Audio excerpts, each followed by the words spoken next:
Yo, yo, yo, yo, it's your boy Rockstar, host of the popular new podcast at my mama's house and Rock's house. And as usual, I come to you humbly out of respect for life and life itself. And with that being said, we want to welcome you to another great episode of the show. And as usual, I keep an all-star panel with me. You know what I'm talking about? They the best in the league. This is what we do. And so we just gonna go and get into it and let's get it started. We got a lot to talk about. And it's definitely going to be popping and controversial tonight. With that being said, we're going to start off with my boy Smelly. Smelly, let him know who he is. Introduce yourself. You know what I'm talking about? Hey, man, I'm Smelly the Barber, man. Shit, that's all you really got to know about me. I'm that man. Already. And in the middle, we got my boy, Mr. Hugh Wood, a.k.a. King, a.k.a. BLK Jag Films. You know what I'm talking about? He gonna let you know who he is, what he doing, what we about. You know what I'm talking about? Introduce yourself, King. Hey, what's up, people? How y'all doing? I'm the local neighborhood movie producer, Kane King. Of course, you can go watch Hugh Wood tonight after we get done with this show, though. You need to stay right here and check out at my mama's house. Glad to be back on here. Yeah, it's been a little bit. I had to do a lot of work, man. We right in the thick of filming with Hugh Wood, getting these next episodes going. So please go to at Blackjack Films if you're on IG to catch up with that. But yeah, I'm glad to be back on tonight, man. What we got going? What's up, Smelly? What's up, Rock? I think I saw Quality too. What's up, Quality? Yeah. I think he having some technical difficulties, so he'll be getting back in real shortly. But man, what's been going on, man? How was y'all week? How was y'all weekend leading into Monday, man? Talk to me. Hey, man, relaxing, man. That's all we can do at our age. Just relax, stay out the way, Already. Man, y'all hear me? Testing 1 2. Testing yes, 1 2. Yes, y'all can hear me? Quality, go and introduce. I can't hear y'all. You can't hear us? We hear you. We hear you good. We can hear you. I can't hear y'all. Go back out, come back in. Go back out and come back in. Yeah, man. So yeah, the weekend was crazy, man. I got a chance to travel to an alternate universe for Halloween. It was amazing. What was the name of your character? I was the White Rabbit. Oh, yeah, that's right. Yeah, the White Rabbit. Alice in Wonderland. So I went all the way in. Yeah, you did. From the time I put the makeup on till I took it off. And I swear, it was grown adults with kids at my crib I swear to God, from 8 p.m. till 7 a.m. And nobody went to sleep. Damn. Karaoke, hanging out, just having a great time. Like, we all feel like we was teenagers up in there. I'm like, we 40 some odd years old. We over here, we tripping. Yeah. But like I told them, I was like, hey, this is my garage apartment. Hey, you pass out if you want to. I'm gonna go to my bedroom. I'm good. So yeah, pass out if you want. But yeah, it was a good weekend, man. A lot of work to get to that weekend, so I was tired. But yeah, this is cool to be right here, right now. Yeah, that's what's up, man. Yeah, it's pretty normal for me. I actually got some rest. If you want to call it that. Yeah, man, I ain't really the same old stuff, different day. You know what I'm saying? Same shit, different toilet. I mean, same toilet, different shit. You know what I'm saying? The minute fuck that old school term up. But I got some new clients. As usual, new clients to train. So always good. In the morning, clap that shit up. Hell yeah. Yeah. So the fitness world is very volatile. Yeah, that's what I'm saying. Got to clap it up. We got clap it up. And that's goes across the board with all kind of entrepreneurs that we don't clap ourselves up enough because we do be holding ourselves to a corporate standard sometimes. Yeah, and maybe they do like a Christmas thing once a year, like a party or something once a year or something. Gotcha. Or they don't do nothing. But you gotta celebrate your accolades, man. We gotta start doing that. Yeah, you gotta start doing that. Yeah. Hey, It's healthy. I think it's healthy. You know, because it's what fuels us. It's what pushes us. You know. Yeah. I mean, I can sit there and I can be up to 1, 2 in the morning, and then I'll be like, I don't know, man. I have this very competitive spirit, man. Like, Yeah. I'll be like, I just be having this mentality, like, when I want to take a break, I'll be like, you know, somebody up working harder than you, longer than you. Huh? You know, it's somebody up doing more than you right now. Man, that type of shit be killing me, bro. It fuels me, bro. I'm like that in the gym. Well, I was like that in the gym. I'm not like that anymore because I'm actually the guy that's in the gym the longest, that's working out the most. So I'm past it. And so when it comes to this podcasting, that I'm not that guy yet. And so I'm hard on myself. You know what I'm saying? Like, I'm like, nah, nigga, it's somebody, you know, like I said in the chat, I was like, when I see some of these podcasters, I be like, man, these boys putting in work. You a swear they ain't got no children. You a swear they single, ain't got no woman. You a swear they ain't got no job. Man, them boys. And so that shit, it be pissing me off. I be like checking myself, like, nigga, please, you better, nigga, nah, homeboy, you in this. You chose to jump into this podcast fire. And that's me, man. I'm going all the way in, and I notice I'm doing it because people are letting me know they see it. You know what I'm saying? People are seeing it, and I'm like, okay, they noticing these thumbnails. They noticing, you know what I'm saying? The artwork. They noticing, you know what I mean? The changes and the just stuff. Like, people are telling me they noticing differences of stuff on the screen. You know what I'm saying? So, you know, your word, your brain, you're getting out there. You know. Quality. You What's ready? happening, team? Good. Yeah, I think I got it right, man. I had to go to my phone on this one. I don't know what's wrong with the computer. Yes. You got it right, fam.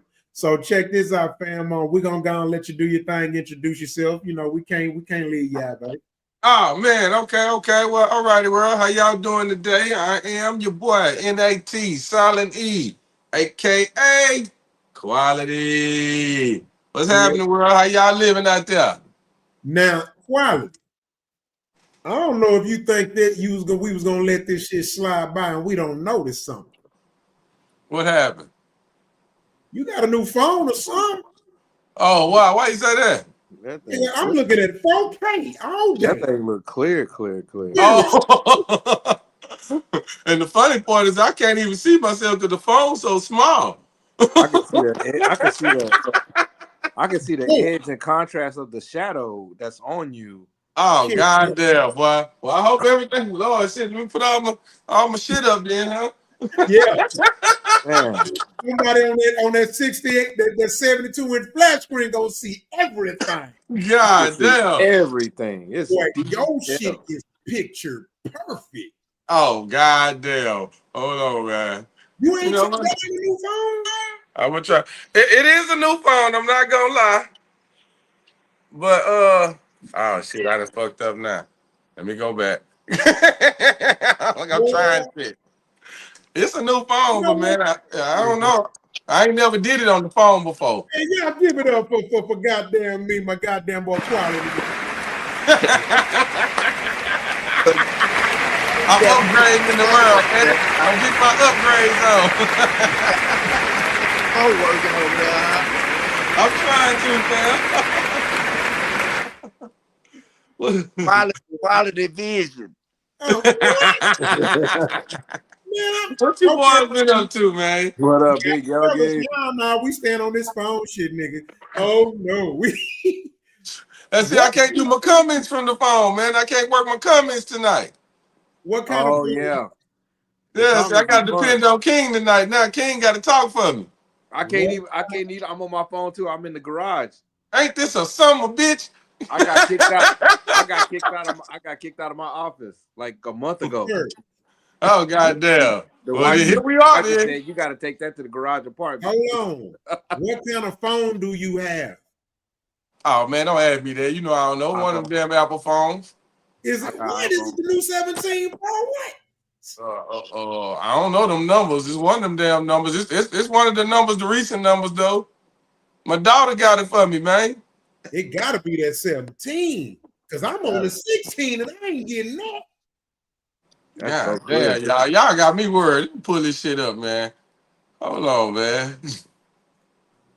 You said I need to check my goddamn shit, see what the hell going on with my shit. I got me worried in the motherfucker. I hope y'all ain't seeing too much of my shit. Hey, that shit fire. That nigga shit look like James Cameron shit on Avatar. Oh god damn. See what I'm talking about? Y'all get me all fucked up, man.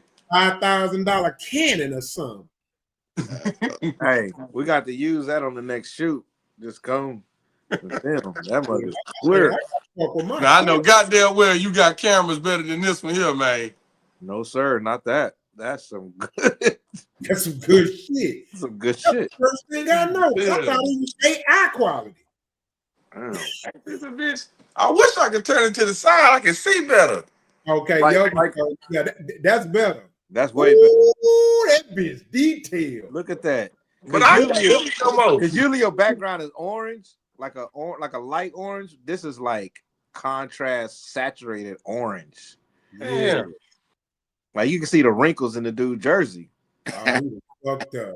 On the poster. We done gave him too much props. You gonna leave that phone alone when we come back. Yeah, leave him alone. He like a car. That nigga went boom, boom. Yeah, we gonna wait to quality come back in. What's up, Big Yogi? Hey, y'all out there, keep calm and fuck with a fat boy. You know what I'm talking about? Yogi on the road. You feel me? Yeah. Keep on trucking. Keep on trucking. And to the viewers, please like, comment, subscribe. We need your crowd participation. You know what I'm talking about? How you gonna come to somebody? How y'all gonna come in mama house, sit down, and don't say shit? That's so rude. That's rude as hell. That's rude as hell. What's wrong with y'all? Gotta speak, man. Gotta speak. Yeah, that's rude. Can't walk in the living room. Walk out the house. Well. Shit. If y'all watching, say something, goddamn it. Yeah, man, we gonna wait till what you call it come in and y'all leave that nigga alone about his phone, man. I'm telling you. We're gonna leave that phone alone. Yeah, we're gonna leave that phone alone. We got iPhone 21. Look, he cut it off and went cleaned up. I'm telling you, when this show over, I'm gonna check my camera detail. Maybe I don't got it on 4K or something. I don't know, because my shit ain't 4K. If his shit 4K, my shit ain't 4K. Mine definitely not. Yeah, and y'all, man, I already be hard on myself with this camera shit, bro. For real. I am hard on myself. I be so careful of what colors I put on, what I wear, everything. Yeah. That's why I at least make sure I dress decent and professional or classy at times. You know what I'm saying? Just neat and clean. Yeah. At least pitch ain't all that. I'm still formidable. You know what I mean? Yeah. Yeah. I try to just have just my own logo on. Hey, I don't have no logo at all unless it's this one on my. Damn right. And you know how I am about that shit. I don't even let motherfucker promote bottled water on this bitch. I'm my biggest billboard. Hell yeah. No, for real. I because I know people don't end up be on accident. I be like, hey, cover your water bottle. I ain't shit. It's business. Shit. What a company want us to promote them, kid. Cut that check. Cut the check. Yeah. But you know what though, man? I want to talk about some of the stuff I see in the podcast world that for some reason I just can't. And it's crazy because I don't have a problem with them doing it, right? I have no problem with that, right? $1 billion companies big, you know. You go in Starbucks, they charging you $10 for a coffee and still asking you, do you want to donate to shit or stuff, right? Oh yeah. But for the life of me, man, as just a man, me personally, again, there's nothing wrong with it. I really don't think nothing wrong with it. I'm just not comfortable with doing it with like having my damn Cash App under my name and shit. Like, I ain't feeling that, man. Now my Cash App is in it for my at my mama's house. It's in the thing, but like I don't push that shit and promote it, man. You know what I mean? Yeah. Yeah. That's just me, man. And I don't have no problem taking the motherfucking money now. I don't have a problem asking the motherfucking money. Yeah. But it got to be a little sense of pride. It's a little level of pride with me that balances it out. You know what I'm saying? Feel like you're big, and if you're doing it like that. Yeah. Like niggas Yeah. be having like Cash App under their name and shit on panels and shit. And I'm like, nigga, you a grown ass man. Yeah. I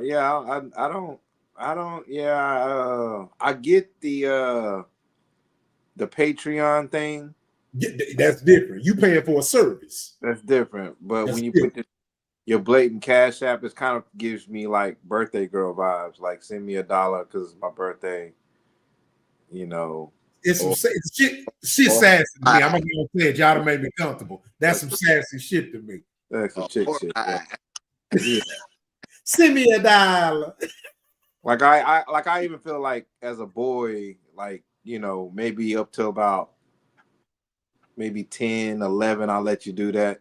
Like, Yeah. hey, put Cash App for you, you know, he gets his birthday. But after that, son, no. Unless you're doing an Indiegogo or Kickstarter campaign, Yeah. and you raising money.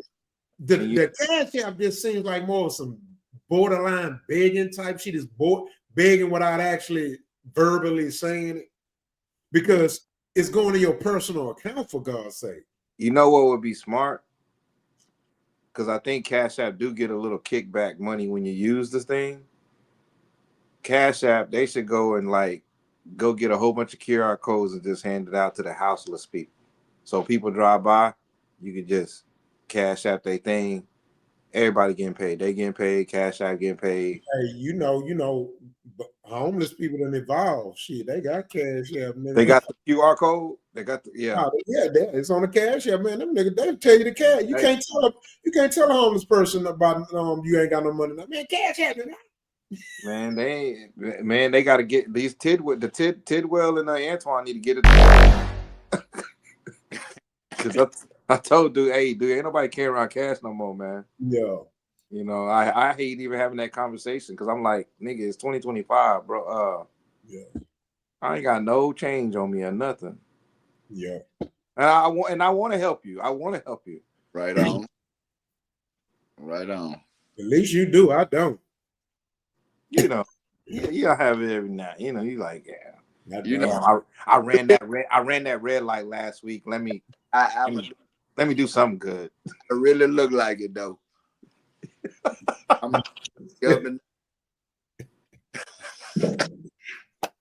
I ain't your break. He said he ain't gonna. I had to work for mine. Hey man, you look like you physically fit to go have a job. Hey. Yeah. Oh yeah. Wait. Yeah. Yeah, man. Say so to the people that's coming in. We want to thank you for coming in. We see the people. Please, if you can, please like, comment, subscribe. Let us know you're here. You know what I'm talking about? Yeah, I can't remember how sitting down and not saying nothing, saying hi something. You know what I'm talking about? Let us know you. We can let you in. You feel? Yeah, comment, say something. You know what I'm talking about? Southern hospitality, you gotta know your manners. Yeah. All right, so I was trying to wait on quality, but we're gonna go on. Unfortunately, we gotta go and get the show started. We can't have people waiting too long. You know what I'm talking about? So hey man, I be so torn over these damn okay, so I'm gonna do this one. I'll use the other one for tomorrow. So, y'all know it's time for the icebreaker. And y'all know how this shit can go. Let's hit it. All right.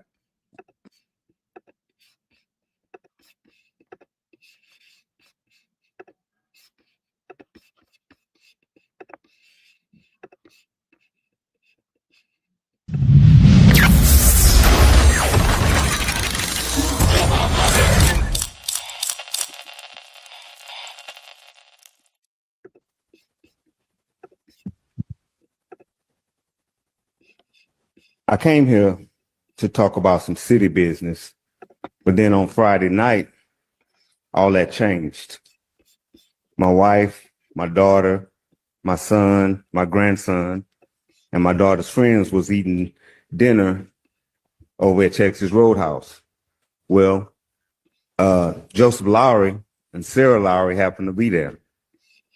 My wife goes in the bathroom. Sarah comes in, starts harassing my wife. My wife told her to get the fuck out of her face. She should have beat her ass. She go back to the table. By then, my son has left. And I'm really glad he did. Because I've been bailing him out of jail. All right? So Joseph and Sarah, instead of walking out of the restaurant, they decide to come all the way around the restaurant to my wife's table, harassing again. They was told to get the fuck away from the table. They then proceed to go outside and wait on my wife and my family to come out, start videotaping like they usually do. Then made a Facebook Live calling my wife trash, talking about my 4-year-old grandson, and I'm pissed the fuck off. That dude, his time is coming. I'm telling y'all right now, LMPD, Galveston County, y'all better do something. Randall Aragon, this is your department. What the fuck you gonna do? Mr. Loftus, Mr. No, man, Loftus, I don't want to hear that. I want you to look at me. No. Address me. I don't want to hear none of that. Address me. Because I'm pissed the fuck off. I understand. I done talked to Jack Rhodey, Kayla Allen, Randall Aragon, Chief Wagner, Tech City PD, and they ain't doing a motherfucking thing. Somebody gonna get hurt around here, and then they gonna want to arrest the person that's doing the hurting. I'm fucking sick of that shit, all right? Yes, sir. Something better get done around this motherfucker.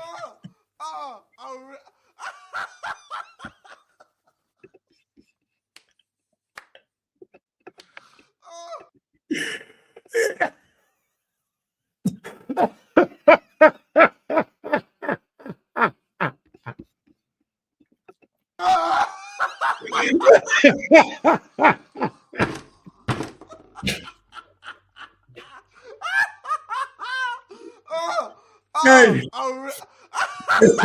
look here, man. I mean, the shit ain't funny, but the shit funny.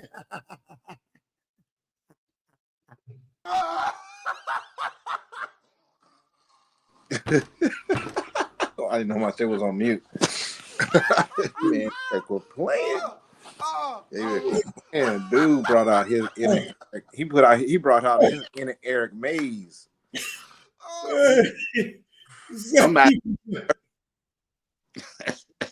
about to get hurt. Hey, that nigga opened up a can of fuck around and find.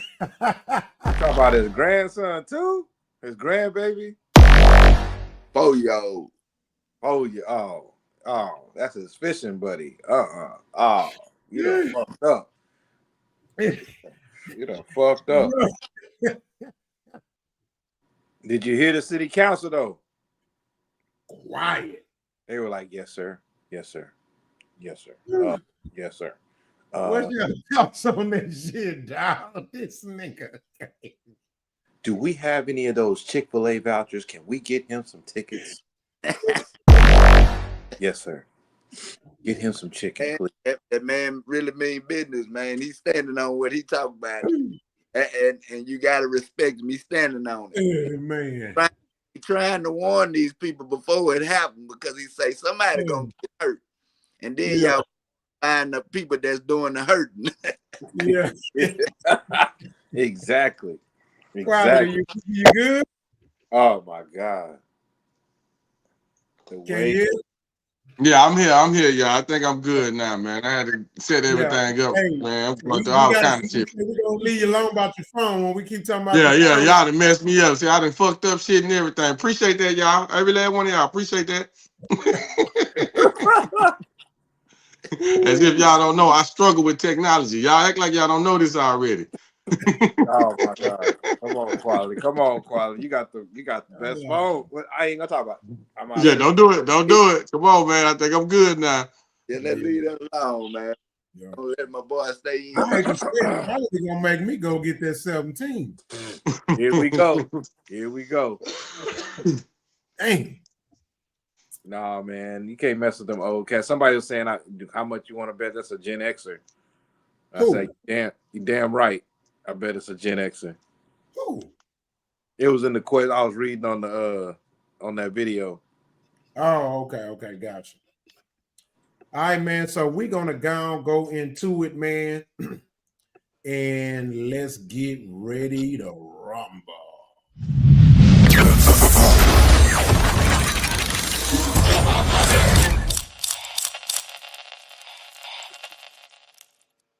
When you said POV, you said not tonight. In a relationship, y'all get tired of the dick, but when you first meet a dude, y'all super freaks. Y'all want to do it here. We can do it anywhere. Y'all 112. Y'all on 112 mode when you first meet. Once you secure the commitment, once you give her the commitment, done. She's not fucking you because she's not sexually attracted to you, bro. She just noticed that you liked her so much that you were willing to provide for her. And so she settled down. She locked in.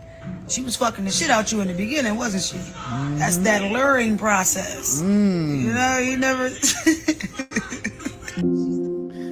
And there you have it. This is a professional. This is a professional. This is what I'm guessing I'm going to say, since we've kind of figured out that women, like, they're super attracted to about 10% of men.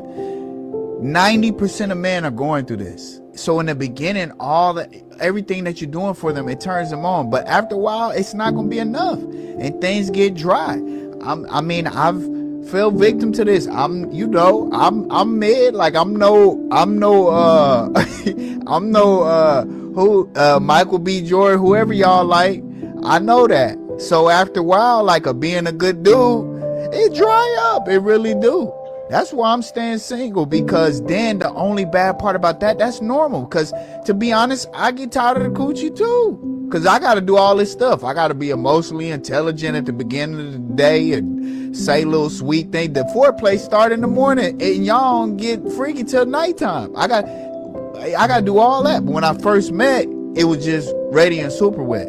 But now I got to start foreplay at 7 a.m.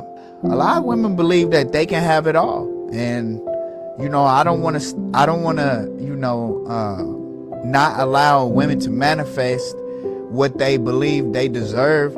But this is why so many women feel like they're settling. It said, when you said POV, you said not.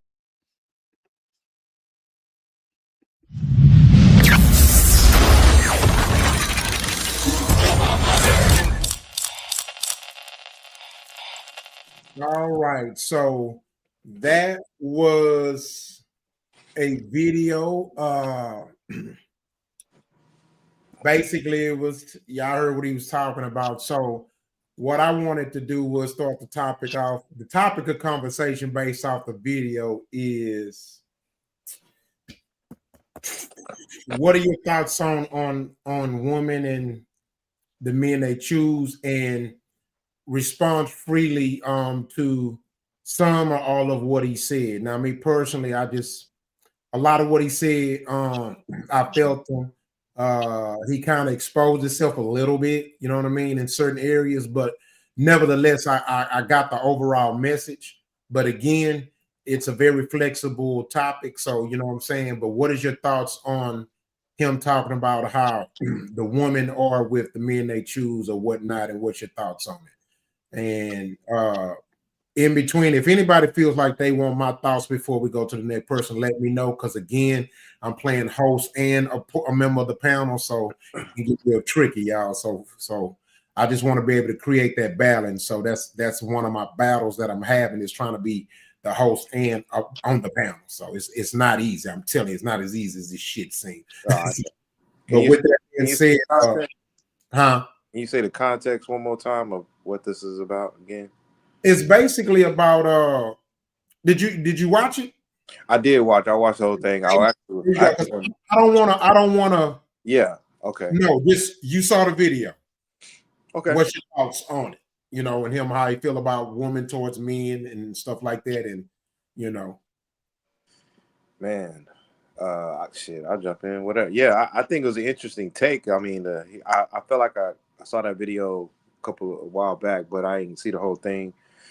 I thought it was an interesting take when he said that when she was saying that, yeah, they fucking you like crazy in the beginning, and now they got comfortable or got settled with the person because now the person's able to provide for them, so they got some kind of security, stability. So maybe they weren't really attracted to the person from the get-go, and now that they got the bag secure or they got whatever secured,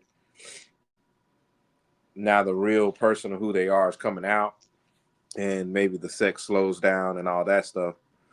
That's an interesting take, but I think it's like, I think it's one aspect, but I think there's more aspects to it, because I mean, I think in other relationships where you want to kind of like think that they were attracted to each other, they got together, they may have got married, or maybe they just been living together for a long time, and you know, I've been in relationships like that too, where you feel like, man, we was kind of beating it down pretty good, but now like a couple of years, it seems like it's like, you know, special occasions, it's certain time, you know, type of thing. But I don't know. I'm kind of analyzing too, because I think it's a conversation I definitely want to have with my son, really all my kids, but my son, because he's of age right now. He's like in the 17, but just kind of like understanding that man, sometimes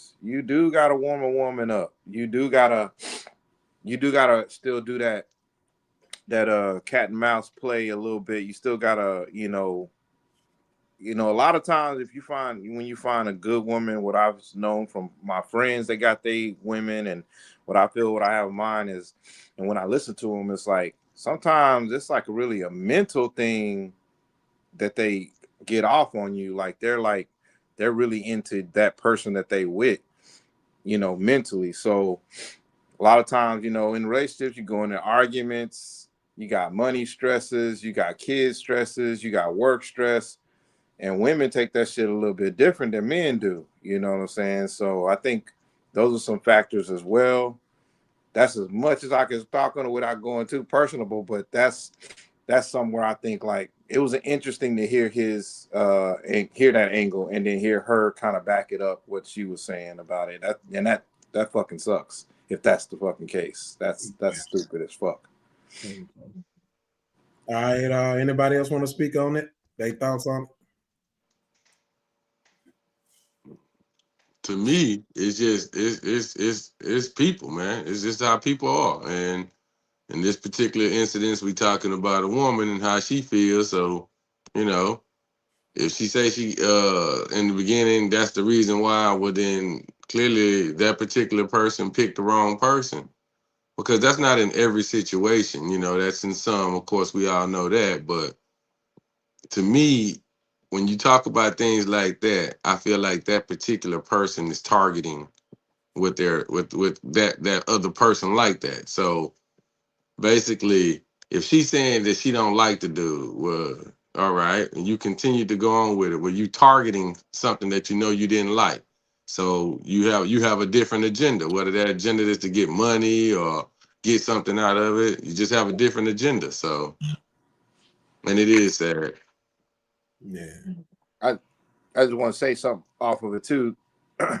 That's what he was saying. That's kind of reason why I wanted to like kept saying that what his perspective I heard was really interesting, is because I think what I'm really trying to say is like, don't want to throw it off from some serious stuff, that there's a lot of men that are going through sexless marriages. Like sexless marriages. Yeah, I mean, they were speaking in general, so you know, we Yeah. know everything is different, but generally, I agree with them. In general, a lot of niggas is not getting pussy from their motherfucking wife. Right. Yeah. Yeah. A lot of not, and they're not getting it. They're not getting it, bro. But y'all don't think that go the same way for the woman? Some women ain't getting sex from their man. Yeah, but not to the same degree I as men. Yeah, don't know. not to the same degree, not even close. I don't think it's at the same degree at Yeah, all. it ain't nowhere close, fam. If you listen to it closely, it's given two perspectives. So that's what I got from it. I got two takes from it. You got, No, they both was actually agreeing. He was just played but her video to kind of say, okay, look, the woman saying it too. but see, she went into it as using somebody until she got what she like. She was, oh yeah, she fucking you real good at the beginning. Now she got what she wanted. On his take was he just saying the shit then kind of dried up. You know what I'm saying? So I took two different takes on that. She's saying that the girl was using you to get what she wanted, and then he's saying that the shit then kind of dried up. So I mean, I feel like on both instances, it's true. They are agreeing, but they saying it in different ways. Yeah. You know, in like you say, in every marriage in humans, you know, you got the stress of work and all of that on your shoulder. So, you know, you might be tired. So it might go a little long. What you was doing 4 times a week, you're doing once a week or once every 2 weeks. So, I mean, you know, it is what it is. And a lot of these niggas out here ain't choosing something. They choosing what they like. You know, the old school, just choose what like you. It's going to keep it a little better. So, shit.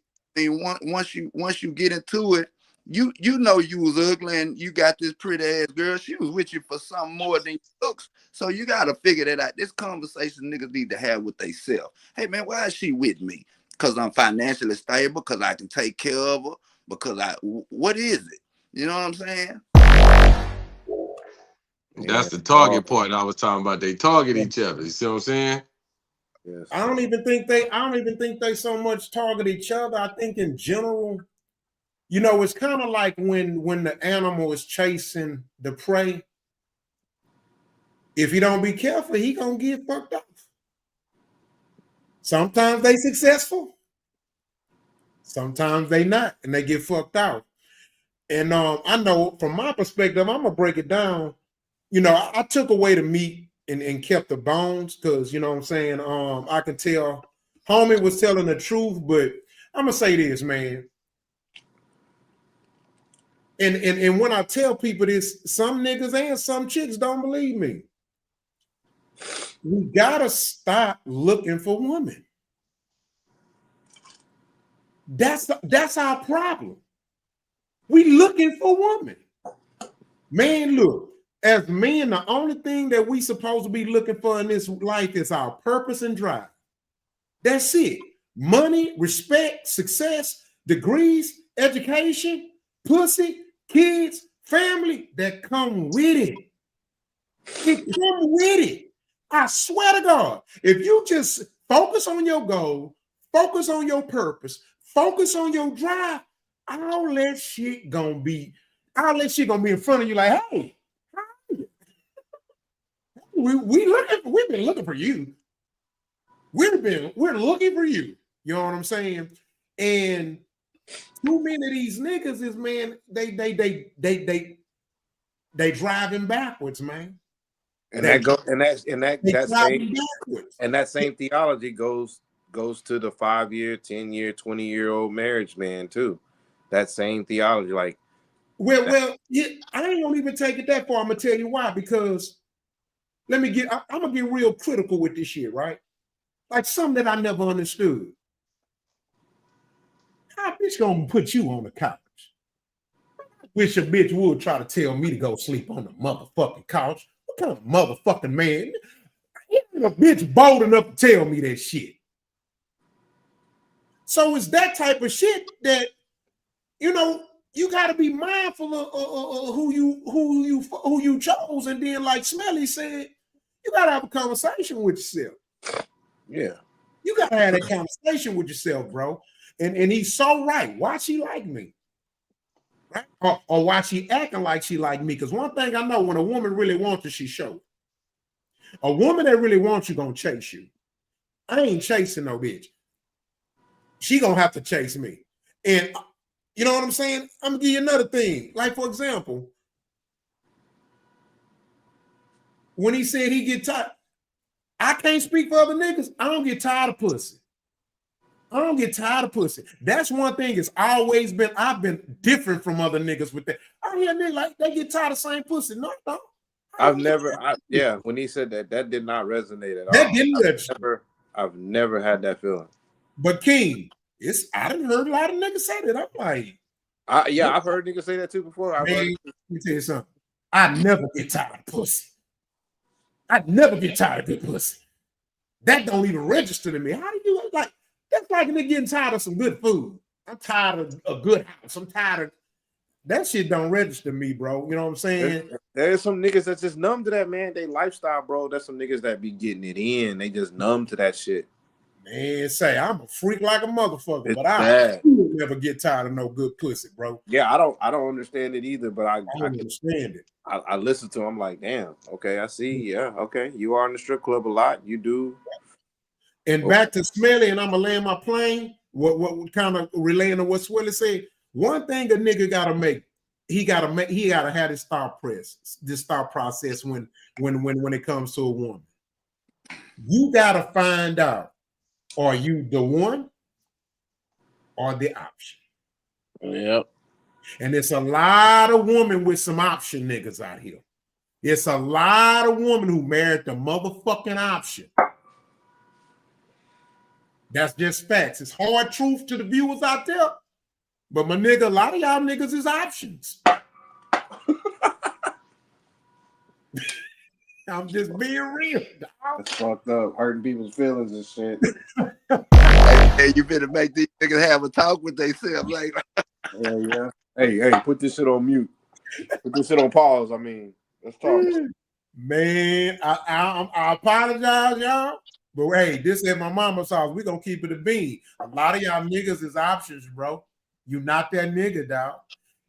And like I say, and I'm gonna tell you another thing. Now, I want to talk about this to y'all. What y'all thoughts about this? You know, one thing that I learned, one way to keep a woman on her toes and never bored of you, because you can still be the one, and you know, you get in a relationship and you know, they kind of, you know, lose a little flair. Now I'm gonna be honest with you. 9 times out of 10, if a woman losing her flair, the flair that she had for you, that's your fault. Mm-hmm. You gotta accept some accountability to that. You stop dating her. Yeah. You know what I'm saying? You not goddamn me snatching a titty out of bra in the car at a red light. I mean, you gotta keep it fresh. Don't start that shit and then can't finish it. Yep. Because some of these niggas they stop doing all that shit they did too. Like niggas can kind of, you know, like forget, like now, you know what I'm saying? Like you gotta remember, you know, what whooped her. That's all I'm coming from. That's all I'm coming from. that's it. That's where I'm at right there. Sometimes you gotta keep it hot. How long you expect the grits to stay hot after you done took it out the stove? Hell yeah. You know? Hell yeah. And another thing, and it's one more thing, and I'm gonna land my plane. Forgive me for over talk. I will never make a woman feel comfortable enough to think that I'll never leave a motherfucker.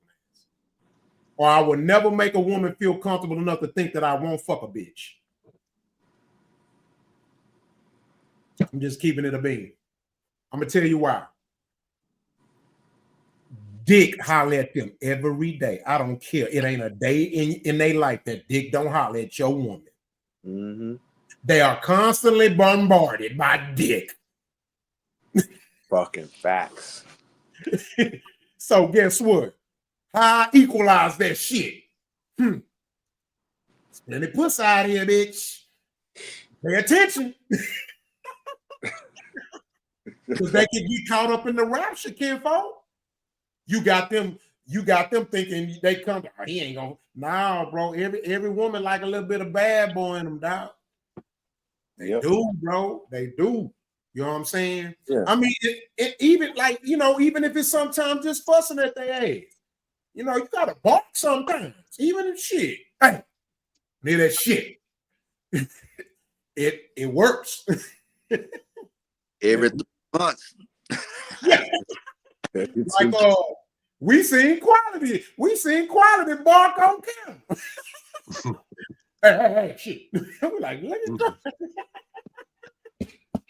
And sometimes it be that ways, man. It bees like that. Yeah, sometimes you gotta bark, bro. She gotta let you know. You know what I'm saying? Who want to keep a dog that ain't gonna never bark when just in case an intruder break in? Hey man, one thing they always told me when I was young, man, you boy a bitch, she gonna leave you. Don't If leave. you feel like she can't get protected by you, she gone. Yeah, she gone. You gonna go get it from somewhere else. You gonna get it somewhere, yeah. For sure. Yep. For sure. Yeah.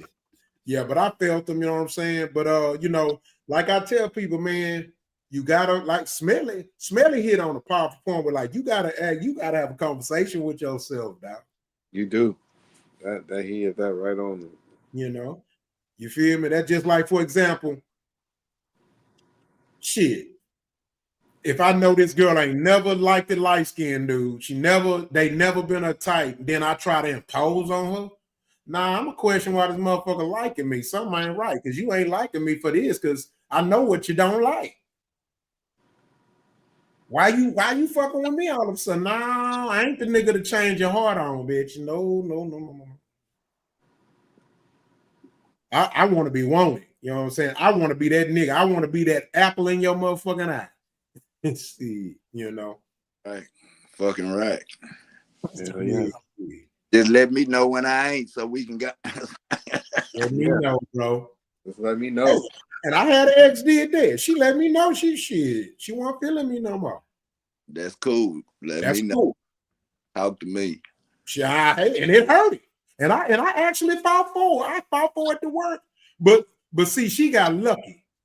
Because see, what happened was she caught me in a time when I was in the process of bettering myself, becoming a better person. Because I was always known the nigga that'll leave a bitch. Bye. So as you get older and you've been doing it all your life, and you like, damn, and at some point, man, I gotta be a better person, Ken, because I'll be there. I get a girl could first say, man, a girl could get it was like instinct for me. Man, it was so instinct for me, Ken Fuck, and I know that hurted some of the girls I was with or whatever.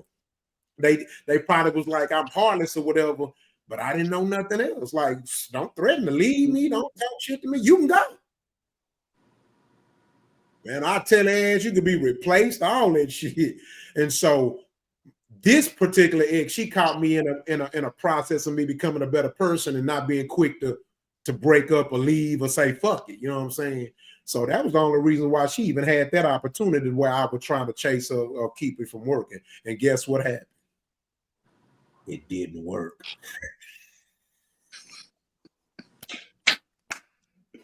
So that further proves our point, fellas. No, it don't work. Don't even try it. Yeah. All right, any last thoughts on that, y'all? Anybody? We good? Yep. All right, let's get into it. All right, mute your mics.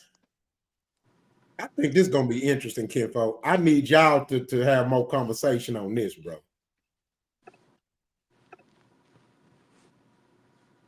Big Yogi said it only takes one. They're right. All right, give me a second, y'all.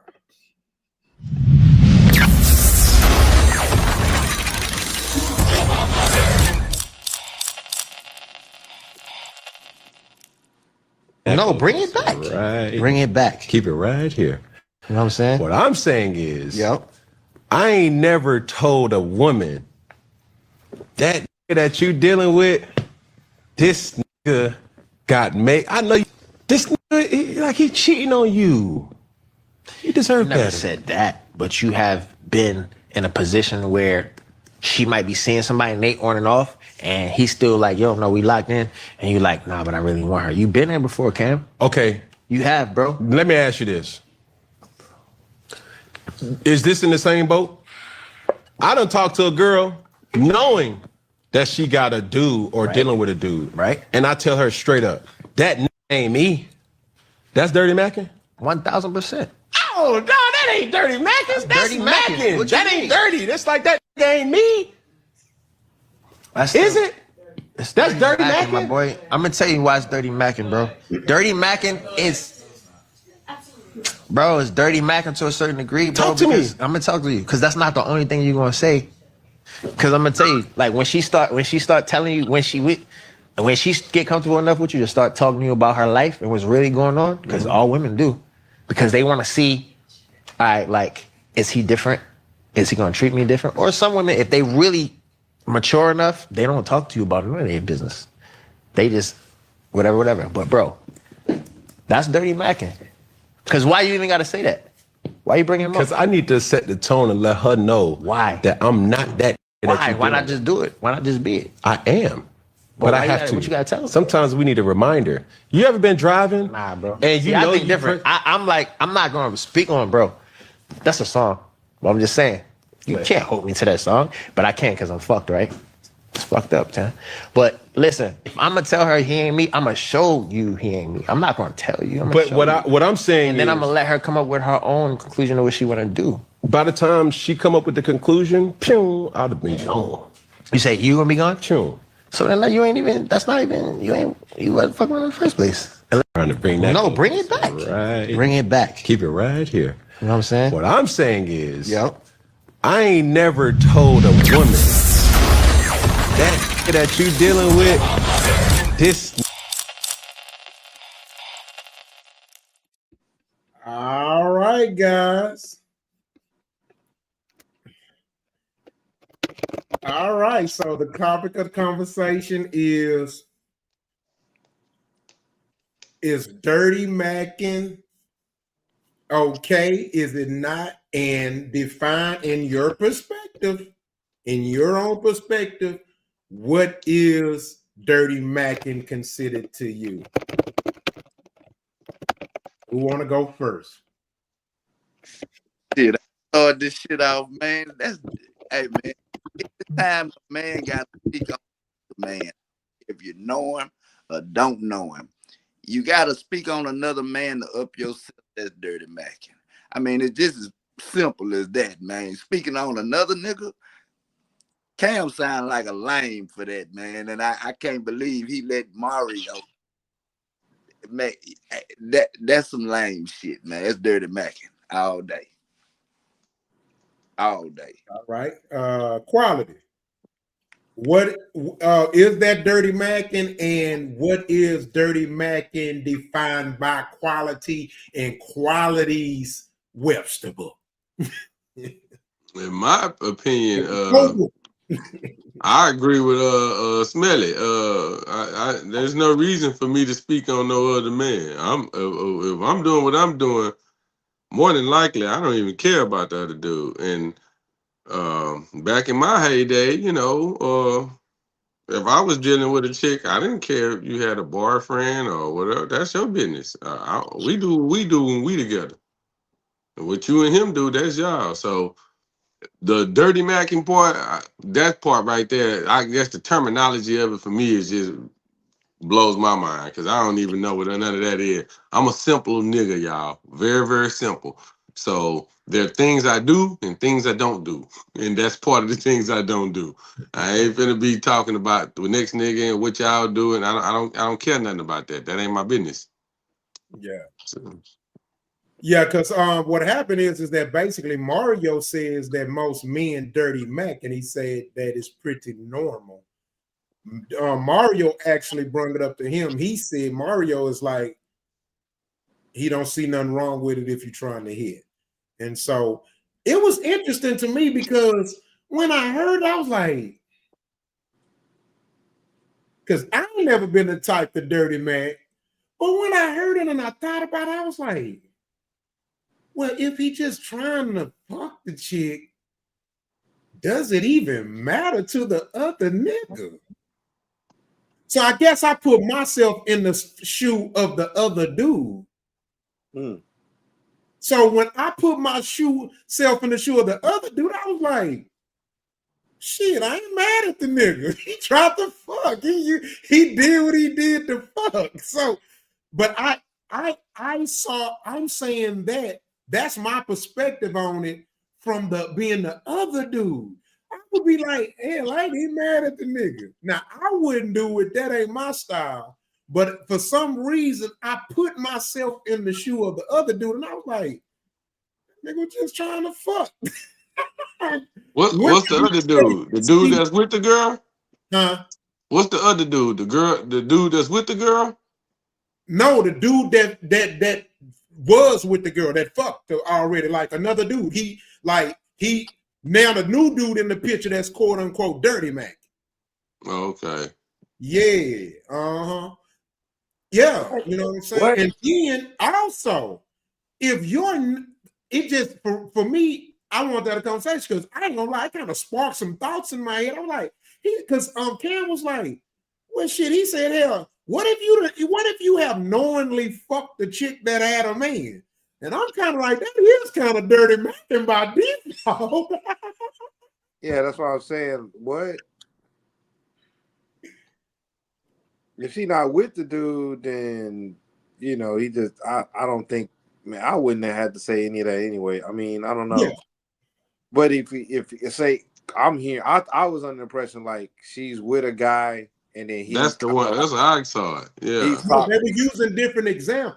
he's talking to her. Cam brought it up and said, well, he said, I didn't talk. He said, what if what if you fucking with a chick that you know have a man or husband? He was like, isn't that dirty Macking too? That shit sparked them. I ain't gonna lie, that is kind of dirty Macking. Yeah, that's definitely foul. That's dirty Macking. It's kind of like it's kind of weak. I see what Smelly Smelly kind of like weak game. That's kind of weak game. And I see what Mario's saying. It's kind of like, why you need to say that to her? Like, what is that doing other than you trying to, fish for her to like see what the difference is between you and this dude instead of just like you said, just be that dude. That's what it is. Why would you even I see compare what you said yourself too, to a Rock. dude? And he's just trying to hit. He's just trying to hit. Yeah, that's kind of where I'm looking. I'm like, man, again, I'm only viewing it this way from the perspective of the other dude. So I'm like, if I'm the other dude, and I'm like, shit, hell, he did what he had to do to hit. It made me kind of think about it a little bit different as far as judging the dirty Macker in a negative light. And we called it pillow talking. Yeah, same thing. Yeah, just dirty. Yeah, maybe. I'm telling you, it's the terminology for me. I'm struggling with the terminology of it because the dirty Macking part. Different regions call it different shit. You know what I'm saying? I'm it's thinking called about dirty macaroni Macking. and cheese right now when you say dirty Macking. I'm like, man, cheese bowl or something. But it's the same thing, quality. It's just that different regions call it, it's slang. Slang kind of changes words. Yeah. It's the same thing. Like he said, where we from, we call it pillow talk. So. It was interesting, man. Like which I say, I think I think Smelly a note to that. I think there's a brief amount of history when we was adolescents that was like out of line to pillow talk at any level, even if the chick was single. Like, you don't need to say nothing about another nigga in your, to get in the draws. Like, that was like a little brief moment. I do remember that being a teenager. That was a brief thing. Like, you don't, because we all in high school, we all know each other. We all got the same gene pool of girls to pick from when you're in high school. Yeah. So yeah, we know what the rule was. That's for sure. And we played football. We was on a football team, or you hooped or whatever. So it was kind of like, yeah, I'm trying to holler at her, but I hollered at her last weekend, But then you go and talk to her the following weekend at the club, and then y'all, whatever. And then by Monday, you hear whoop de whoop, you done pillow talked and told her this and that, because now she done ran and told her girls. So it's like, you just didn't want to get caught up in that situation. You didn't want to be, messy pillow talking. He's like, hey, whatever Mac game I got is what I got. But see, I'm gonna say this here though. Back in my days, and it might just be my little circle or my little dot that I hung with, because I ain't hang with a big circle of people. Hey man, we don't follow each other, man. We don't. It's too many people, women out here for me to follow you or like, you know what I'm saying? It's too wide open out here. So we wasn't like that. And I look at a lot of these rappers and these ball players doing all that, man. Hey, man, listen, there's so many women out here, man. You go find your own, man. And if you got to speak on my name to get in her, hey, man, I ain't even mad at you. I'm going to be mad at her. But at the end of the day, that's dirty macking on your end to bring my name up, especially if you're talking down on my name. Yeah. So, but now here's the question, Yeah. right? Because I'm going to play devil's advocate. Again, I've never dirty man, right? But just thinking about it, because when I hear what you say, Smelly, in a perfect world, yeah. But let's be real. Most of us grew up in environments where niggas fuck the same bitch, got babies from the same chick. Like, let's be real. Oh, you 100%. Yeah, So, I'm just speaking on like, me. You were my you know people. I want to say, We don't follow our women on Instagram, or I don't follow your women and like her comments or like her posts. But look, smell it, but take you out of it. But it is prominent around here. It's very prominent. 100% correct. You Been are. seeing it all my life. But it's hard to take, when you say take Smelly out of it, see, and you got to understand this. It's personal experience. See, me and him. Smelly, we grew up together. Huh? Me and Smelly, we grew up together. So for us to hear what's being said right now, we didn't operate this way. That's why this is a foreign language to us, because we didn't do this. We don't. That's why I'm struggling with the terminology. Now, these things, this ain't how we grew. So when you say that the majority of people, well, that's the majority of. I didn't say majority, quality. I said a lot. It's very prominent. I was saying a lot. Prominent, whatever. That's a different age bracket from where we was at, because the way we grew up, we didn't do these things. I think too, y'all have. I think too, because y'all grew up here in Houston, right? Right. A lot of y'all, and I think this is something might be controversial what I'm about to say, so forgive me, outsiders, but you guys have a very, very special place here. Like, a lot of women here, no matter what color they are, look good. Like, are decent, look good. Like, you don't see this in other cities and states how it is here. You know what I'm saying? Like, other places, the gene pool of what you pick from, you might overlap with other folks. You know what I'm saying? Yeah, that's what I'm saying. That's understandable, though. That's understandable. Houston is a different place. That's everywhere, though, in most major cities for sure. And actually, the country sometimes is worse. Houston? Yeah. Women? So here's what I'm trying to get y'all to differentiate, right? All I'm saying is that the code doesn't necessarily fit the reality of the average, bro. Because we all can agree we grew up with that code. But I ain't see that code practiced that well amongst the overwhelming, you know what I'm saying? I know, hell, shit. I know motherfuckers got best friends from their best friend sister when they knew the rule you weren't supposed to be trying to fuck my sister. You know, that type of shit. Like, it's out there, man. So here's my question is, are we holding too much fault on the men? Mm-mm. You don't think so? Because they not graping nobody. No. Hey, man, listen, if that woman let you talk down on me and she let you, No. and she was yours anyway. No. Okay, so well, maybe I'm not. This is what I'm talking about. Talk to me. I'm talking about, look, let's be real. Most of us, or a large majority of men in general, or a lot, because I don't want to play that actual factual. Most women that I've talked to are met, not even fucked with. They usually never had nothing good to say about their ex-nigga. It was usually a negative conversation. So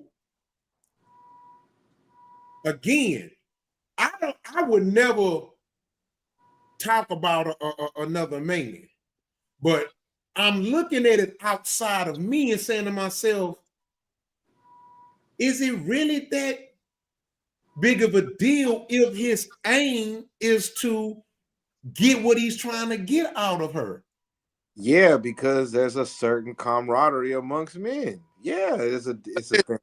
It's Listen, a right? thing. Because I see what you're trying to say. I see what you're saying. Like, I see what you're saying, that correlation. I don't want to go through the whole thing again. But yeah, I think there is a difference. I think there's a big deal between men, especially if we kind of know each other.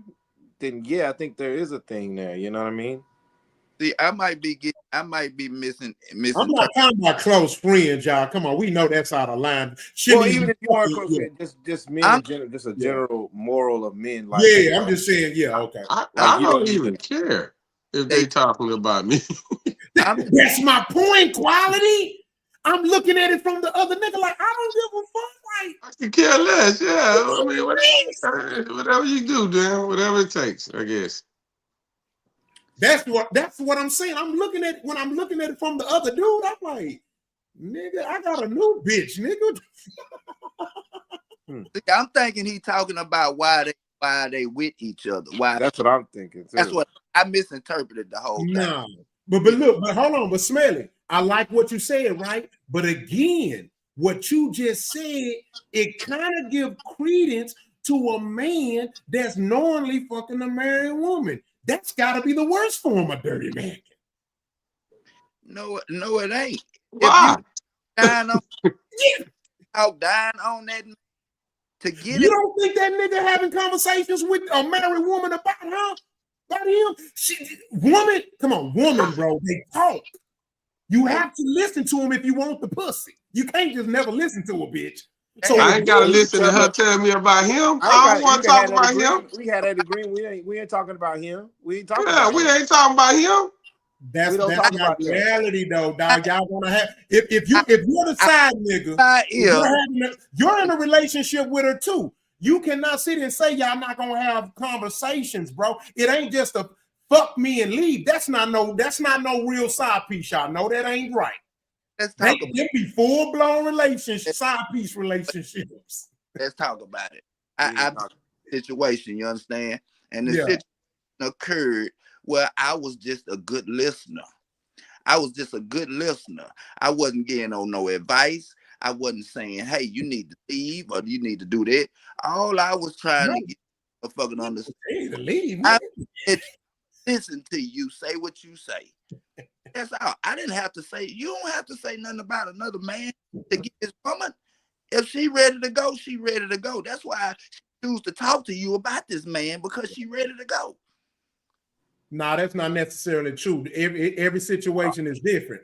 Not every woman wants to leave their husband. Some would just fuck another nigga and stay with their husband. Yo, if you talk to an outside man about your husband, an outside man, hey man, you can call a counselor, the preacher, the pastor. You can call whoever you need to call. But if you talk about to an outside man about your husband, you got this much in you that you ready to go. Yep. That's I don't agree. I don't agree, because that's not every side. I agree with Smelly on that one. Yeah, I don't agree too. That's not true, bro. It's some bitches who will fuck with a nigga for 10 years and not leaving their husband. It's bitches out here who talk shit about him. Yes, bro. But look, I don't want to get into the little intricacy, the variable. See, that's a variable, and we don't want to have a debate about a variable, because we both know every side piece, every fuckaroo relationship dynamic is different. That's just like not every man gonna leave a wife for a side chick, but I've seen niggas who have left a wife for a side chick. Those are variables. It is. That's all I'm saying. We can go on, it'll just turn into a whole variable type conversation. Son. She might not even leave. She might, but she might not leave. That's all I'm saying. And it's a difference between getting that man that ass after you told him about your husband and leaving. She can still stay with you, because most niggas are gonna tell you to stay with your husband. But here's my whole point though. I think we will, and I'm not saying it's true, but I think we're getting caught in the fantasy of being just a stand-up nigga.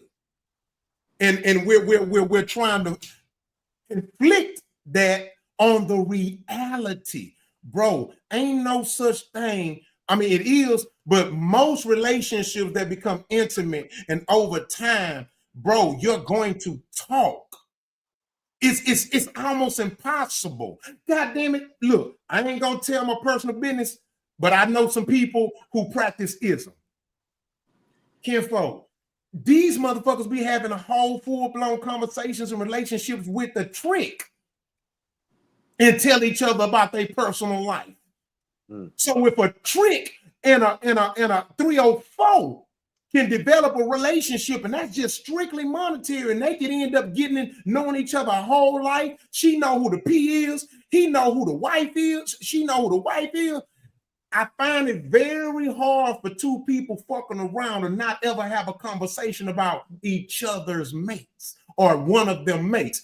It's just not realistic, y'all. It's real. It's real thing. Bro. Yeah, we can talk too much in the fantasy of being a stand-up nigga. I get it. We stand-up niggas. We get it.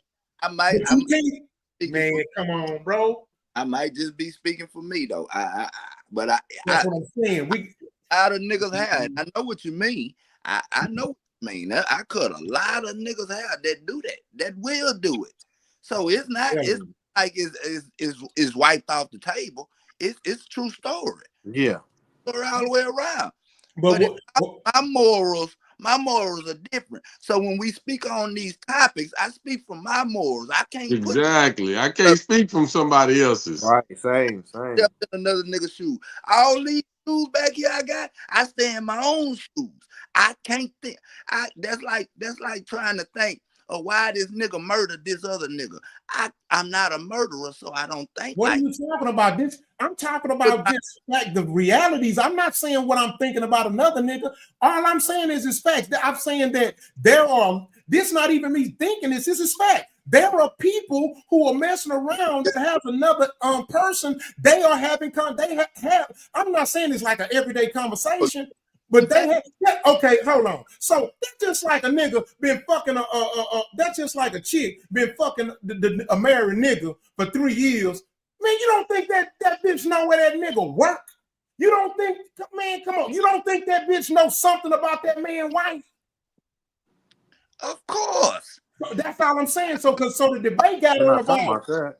Because the debate got on about him saying y'all don't have conversations and nothing, and you just listen. That's bullshit. Y'all not just fucking and leaving. You're not just doing it for no 2, 3, 4, 5, 6, 7, 8 years with a side piece, bro.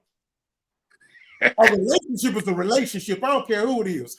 If people know each other's personal life, when you around somebody that often, bro, you're gonna develop a bond, and it's gonna be personal information that's gonna be transferred, bro. That's being disingenuous to sit there and think that you're not gonna create some type of bond and personal information is not gonna come out, including what's going on in a relationship between this person you fucking and the name mate. All right. Hey, it is what it is. I like I say, I speak. I don't know, man. Speak from my shoes, baby. I refuse to get in another nigga's shoe because I got a small foot, so I can't fit them. So man, we come on, stop it. We can step in somebody's shoes. So if I'm how can I not step in the shoes of the man? Like and subscribe. You can hear how can I not step in the shoes of the man who used to fuck a bitch and now a new nigga coming in and he's talking down on me?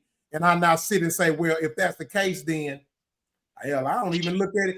I don't even look at it as a bad thing because I'm like, shit, nigga, I got a new bitch and I ain't worrying about that bitch. So you know what? Actually, I really don't give a fuck about the code that you don't choose to stand on that I stand on, my nigga. You all right with me? You did what you did. You had to fuck the pussy. I think the reason why I discovered this just watching it because I like to learn, right? Because sometimes we can be so stuck on codes and what we taught and what we used to. Sometimes we get stuck and we don't find a way to maybe learn somebody. I'm gonna tell you what I learned out of watching the video when I did that. I'm listening. that mentality can also cause niggas to crash out. Instead, and when you could just be like me and Quality and say, shit, I got a new bitch. I don't give a damn about this nigga talking down on me. I'm good. Right. Because this shit, because that type of shit, I done seen niggas get killed. Yeah, nigga, I heard you talking down on me to a bitch, nigga. And I probably everybody did. But wait. Let me clear up my part of it though, because I'm saying it from this point. I could be the dude and my girl over here talking to some other dude and bad mouthing me. I don't care. I don't care. Yeah, that's if she want to go over there and fuck him and all that, well, she gonna do that anyway. So him bad mouthing me or she bad mouthing me, I don't care. If I'm not with her and I'm with somebody else, I don't care. If any situation that got anything to do with someone saying something about me, I don't care. It's words. Words don't bother me. They're not gonna hurt me. People gonna have a bunch of shit to say about me every day. And if I'm the topic of your conversation when you with that nigga, clearly you bored too. He boring too. Exactly. Yeah. If I'm on your, that means I'm on your mind. I'm taking no space. Exactly. I'm on your mind. You over here with this nigga and y'all got my motherfucking name in your mouth. Something clearly wrong with y'all situation. Exactly. Yeah. Something is really wrong. But that's what I'm trying to say. This what I want to add to this too, right? And this is another thing that I want to open up to. So, and I'm not speaking on us in general. I mean personally, but in general. Just like a lot of men like us will be quick to defend this G code, I really wish that more of us would step up and defend this other code, like don't be fucking a woman you know married. You see what I'm saying? Because see, a lot of us won't defend that and speak up on that and look at that as lame. But then if they say something about me to the married woman or whoever they fucking, oh, that's a problem. What? Yes, yes. You said y'all said that was none of y'all's business before, man.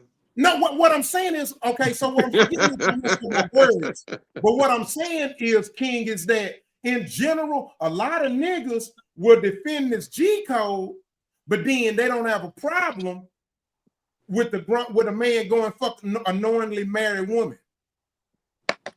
Not y'all, don't personalize, and I'm speaking in general. This is true. I know we speaking in general. I was just piggybacking on that conversation we had before about who you could trust in business, and if he was cheating, and then it was like you wouldn't matter. It doesn't matter. You don't care. No, it doesn't matter. To me, King, to me, it don't matter. And I said that in that conversation, King. I said to me, it really wouldn't matter what that man doing. That's not my business. For real. If you knew. Right. If I knew, it's not like it's still not my business. Like I would question. It's not. No, that's what I'm saying. Dirty Macking means it's not like know. It's not like I would question. It's not like I would question him on what he was doing. It would just be more so like, oh, I know. Oh, now I have a reserve and a red flag. But the Dirty Macking is based on if you don't. The other nigga don't know. You know what I'm saying? If I don't know, I don't know. I don't care. I don't know. But once you tell me and I know. No, yeah, that's different. Yeah, that's different. Once you tell me and I know, and we come across a business decision, and I think you made a poor business decision, I'm gonna know why you make poor decisions because you already showed me a poor decision that you're making. You're already showing me one. You know what I'm saying? If you're fucking around and fucking off with your wife, you're already showing me that you got poor decision. I don't agree with that. You got poor decision making because I know you didn't make the right decision. I don't agree with that either. I don't agree with that at all. I shouldn't know that you fucking around. Man, Elon Musk got 11 kids, nigga. That nigga's the richest nigga on the planet. Nobody said he wouldn't make any money. Nobody said a cheater can't make any money. So you wouldn't do business with Elon Musk? I didn't say I wouldn't do business with Elon Musk. I didn't say that. But he clearly bad with women. He ain't good. He make bad decisions. I don't know if he's cheating or not. His situation, he might be telling these hoes because he got a lot of money. He could tell these hoes whatever the fuck he want to tell them. That nigga got $100 billion. Who gives a shit? Yeah, I'm fucking this bitch. What you gonna do? Fine, I'll go buy another one. So Elon Musk's situation, it doesn't correlate to what you're trying to say. I'm sure he's cheated on one of his 11 baby mamas. Come on, bro. Maybe. Who knows? I don't know. Quality, do you think Elon had cheated on at least one of his baby mamas? Man, he got 11 of them. Be honest. I think King just said exactly what we wanted to hear. He said he would still do business with Elon Musk, despite he'll buy him another woman. So it kind of contradicts what King was saying when he said that he wouldn't do business with people that would cheat on their wife. Because you just said that you would do the business with Elon Musk, despite I don't know if he's cheating. Whether you know or not, you got some idea that he's made some sort of bad decision. Man, that's what makes the whole thing bad, because everybody's not going to make a good decision. Just because they made one bad decision don't mean that they're going to go down the line making 10,000 more. We have to give that person an opportunity to allow them to do whatever they do despite what they have done. But when you do make another bad decision, I know why you did, because that's what you can't blame it on that. You can't. That's unfair. That's unfair to any person. I'm blaming it on that you, the common denominator, you made a bad decision. Now you made another one. Okay, so let's look at it this way. What if you made a bad decision? You ain't cheated on nobody, so you made a bad decision. Now what? What are we to judge you off of? If I made a bad decision, which I do make bad decisions, I do every single. What are we to judge you off of? But if I do, that's what I'm saying. If I do, you have to judge and say, hey, I can't hang around Kane because he makes bad decisions. That's on you. That's not on me. What do I judge that off of? What do I base that off of? I don't know. Whatever you grew up with that says bad decisions to you. Okay. All right. Whatever says bad decisions to Quality is what makes Quality say, I can't be around that. That's from you. That's on your onus. Whoever a man sleeps with or be with or whatever, that's his business, all that. So for me, I cannot base any decision that he makes from the future in future endeavors with me based off of what he did with some woman back in that time. I can't do that. That ain't fair to that person. I have enough respect for anybody to not judge them off of that particular type of situation.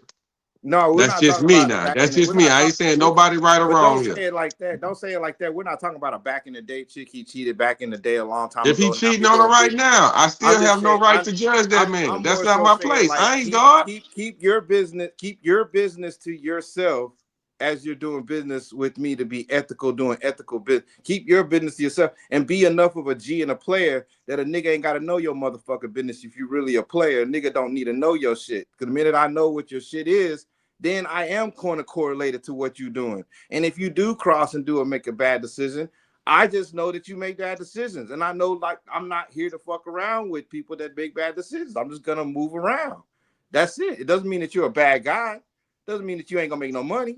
I mean, you ain't gonna be successful. But King, I personally can't fuck. But King, what does a bad decision with a nigga dick have to do with his decisions in the business now? If you don't think it's a bad decision to cheat on your wife, I don't know how to explain that. Hey, if you don't think it's a bad decision to cheat on your wife, I don't know how to explain that. So Big Yoga say the woman owes that man loyalty, not him. Hey, that's cool. That's cool. But if you out there, I'm not saying the people on the panel, but if you out there think that it's not a bad decision to cheat on your wife, then cool. That's cool. That's you. You're making it sound way worse than what it is, King. We're not saying. No, wait. Give me a second. We're not saying that it's not a bad decision to cheat on your wife. That is what you are correct. Okay, so we all stand there. You asked me what was a bad decision, and I just said it. Now you're saying let me finish what I was trying to say though. You let me finish, you'll understand the point that I'm trying to make. You're trying to reach right now, and I'm trying to make a point. Just let me finish. So if you're gonna sit here and say that I'm not trying to reach, the nigga is listening. You're reaching, man. Listen. You're telling me because this man made the cheating on the wife, yes, that's a bad decision. That is a bad decision. And I think we all agree to that. But that does not mean that man is going to make bad decisions in the future due to the fact that he did that. So now, because you chose to not deal with him, and you are king. King has his own, particular way that he want to do things. That's absolutely fine. No one is saying that you're wrong about how you're doing it. I'm just saying, me personally, just me, King, no one else. I can't judge a man by a decision that he made. Maybe he didn't love that woman. Maybe him and that woman wasn't meant to be together. Maybe they got married at an early age. It's all kind of stipulations that could have went with this particular thing. Also, there's probably, I want to say, I'm just going to put a roundabout number. We can say there's probably about 70% of men that are married that have probably cheated on their wives. That doesn't make them bad men. That just makes it they made a mistake. People make mistakes. I said that 3 times. I didn't say that makes you a bad person. You did. I agree to that. That's not the premise of what this is about. From when I can't remember the person that even originally said this or what you're talking about. But I never said that makes you a bad person. We agree to that. You did say that. Just like I said, I don't think that he makes him a bad decision maker either, due to the fact that he made that bad decision at one time. Okay, well, we that's just know it's bad. All I know is it's not very a smart decision in whatever your situation you're start. So you got it. You rock that shit on fire. We're gonna let him have the last word, man. Y'all, you got it, King. Good shit, it's not a smart decision, and if I had to, good shit, King. Good shit, man. Good job. Make sure you like and subscribe, man. Oh man. All right. Eating on your motherfucking wife. God damn. I tell you what, though, if a nigga don't fuck with mute your mics, mute your mics. Mute your mics.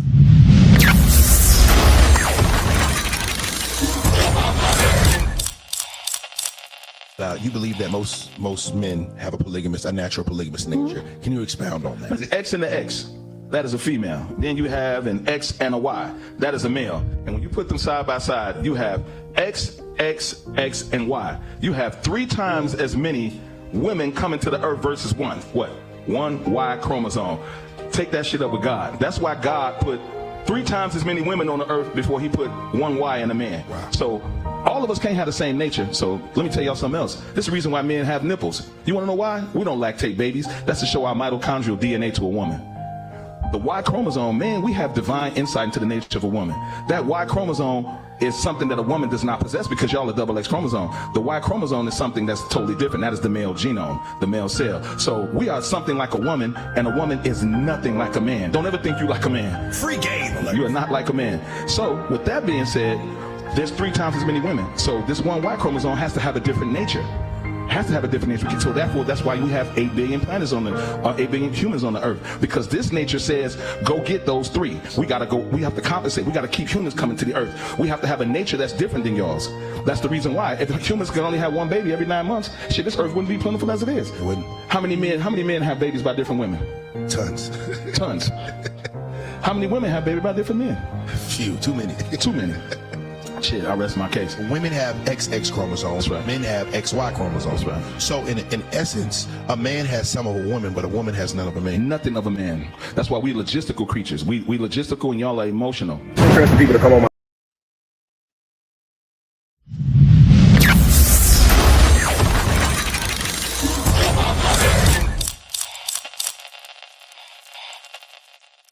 compete with each other. For me, there's a shortage of them. A lot of women have to be single mothers, to have to be without a husband. It would be better if we were to practice polygyny, because everybody wants the best man that they can get. Everybody wants the alpha male. Everybody wants the best of the lot. But the truth is that not everybody can have that. They're not enough around. And so people want what they want. And if you see a man and he is what you want, you might just go for him and compete with the other woman to get him. It's my theory based on my observation why women compete, which to me is a very toxic situation. And that's why a lot of women end up in side chick situations. There's a wife and there's a side chick. Most people in the Black community have mother issues, and so they have issues with feminine energy, And so it's very difficult for them to have good relationships with women, to love women, to form, good relationships with women. And the truth is that it's good for us. I can't think of another type of relationship that is more beneficial to women than when they're in sisterhood. More women will have husbands and there will be less conflict. And women would love each other and care for each other. All right, as usual, and my Mama's House podcast has some of the coldest segues and topics. So with that being said, let's talk about it. We definitely gonna see what nuts hang and what nuts get tucked in. And I'm anxious to see who. All right, what's up, Tammy? We love you, baby. One of our biggest supporters. Thank you so much, Tammy, for supporting us. What up, Titus? We love that you keep coming in. I appreciate it, y'all. I'm doing a quality job today for them. So yeah, appreciate it, man. I can't even see y'all. It's bad for me right now. Yeah. Big Yogi, what's up? Keep calm, fuck with a fat boy. You know what I'm talking about? Becky, what's up, Becky? You know what I'm talking Becky. About? We talking about polygyny. You know what I'm talking about? Yeah. All right. So with that being said, y'all heard both videos. With that being said, what is your thoughts on polygyny? All right, let me go first.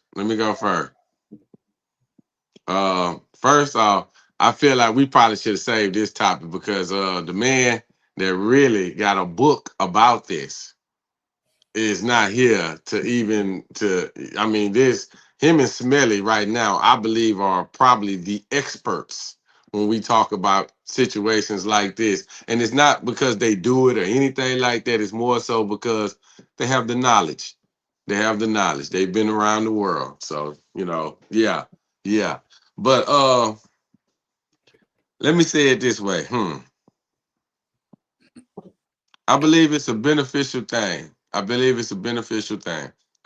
that anytime that you can put any amount of people together and they can work together as a unit, it's a beautiful thing. Despite it being two women and one man, 4 women and one man. I think your boy Neo, he got a little situation where I think he got a few little girlfriends and they all agreed to this.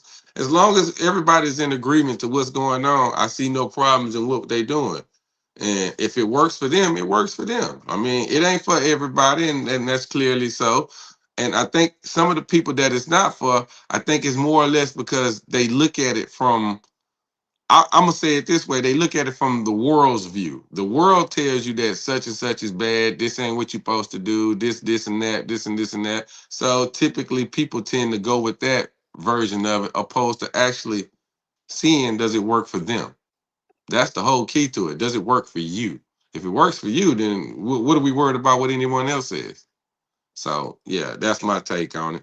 But Rich should have been here for this one. Rich, this is definitely a topic for Rich. Hope we'll get him back soon. All right. And shout out to the world's greatest nigga, Rich. Absolutely. Shout out to you, boy. All right. Anybody else want to speak on this? Yay or nay? I mean, we can skip you.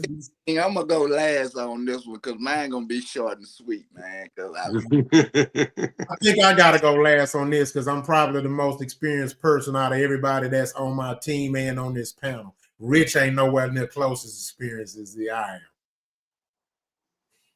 I mean, Rich got a book. Yeah, he got a book, but that's a book. I live this shit. Yeah, he got a book. Yeah. Well, then obviously he lived it too. He in the book. You got to have a book. Hey, we ain't gonna go there. We ain't gonna go there. We'll let y'all determine. No, not taking away from the book, but the book is a wordplay on something. It's not actually polygyny. I live this.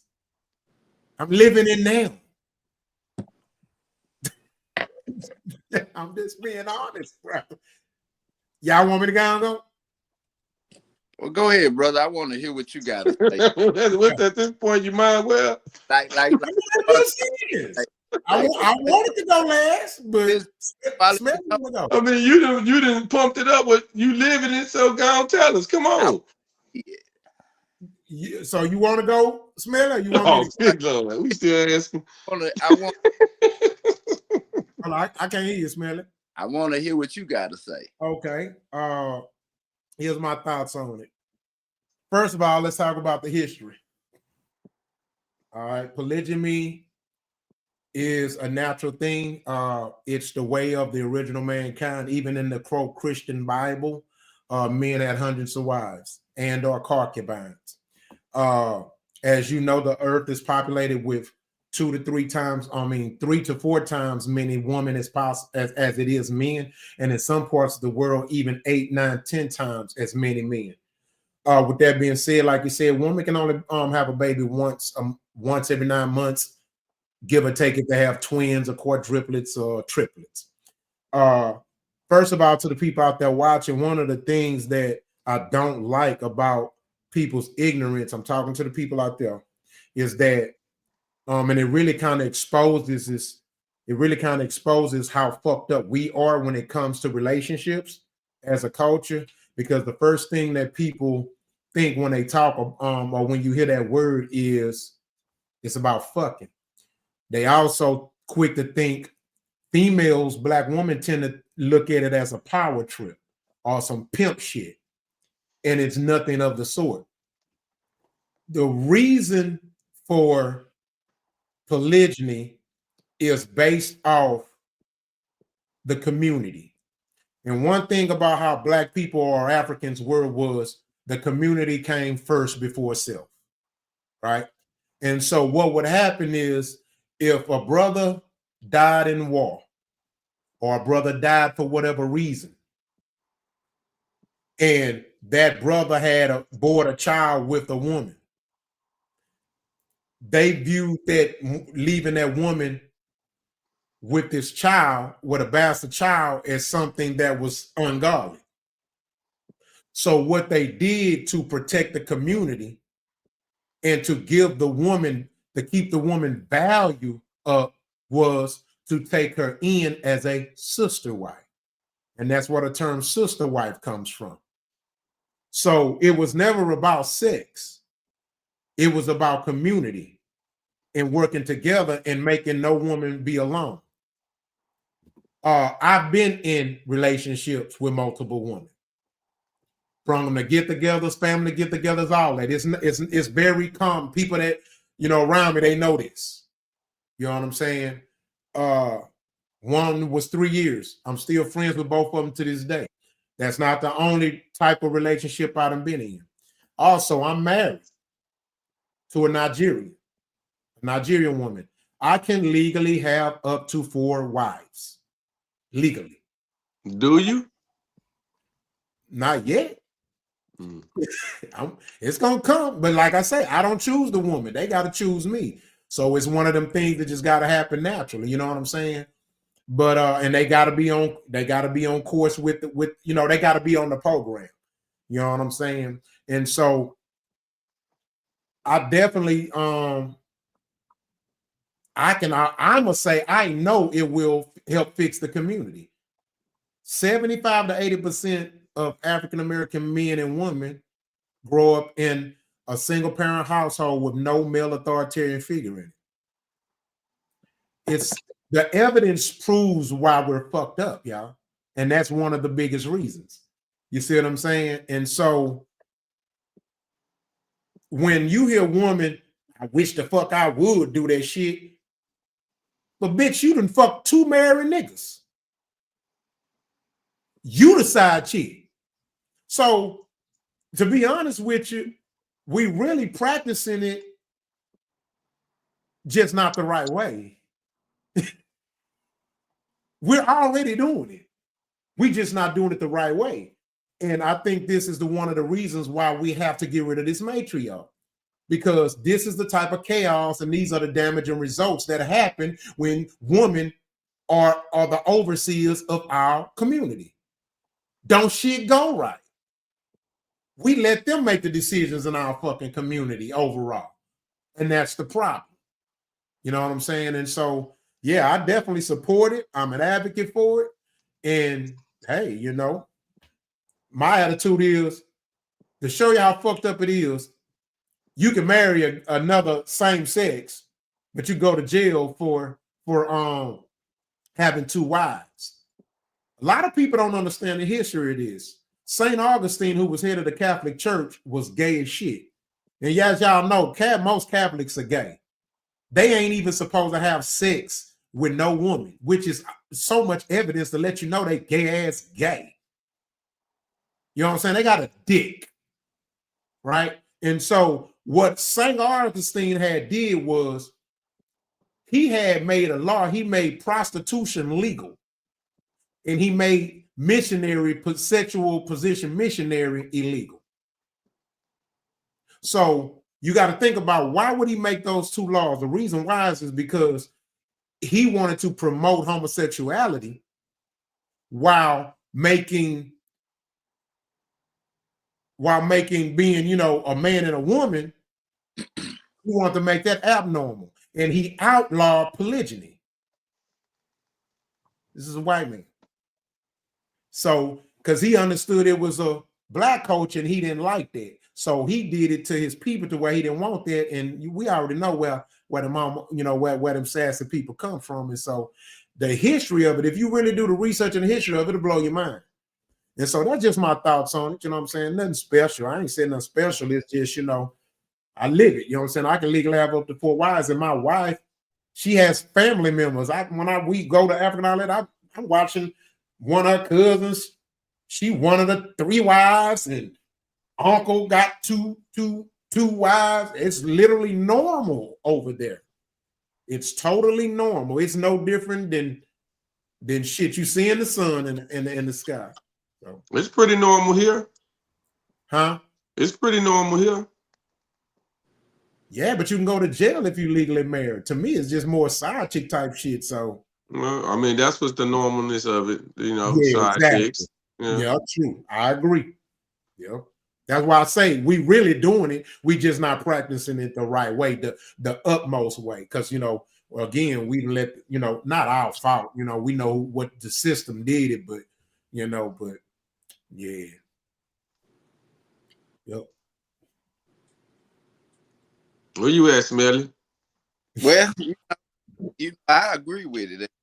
You know, 100%. You know, I live it. You know what I'm saying? It is what it is.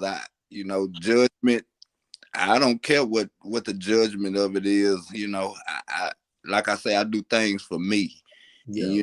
And I feel like these days that everything that we had back in history, and I appreciate your history, Rock.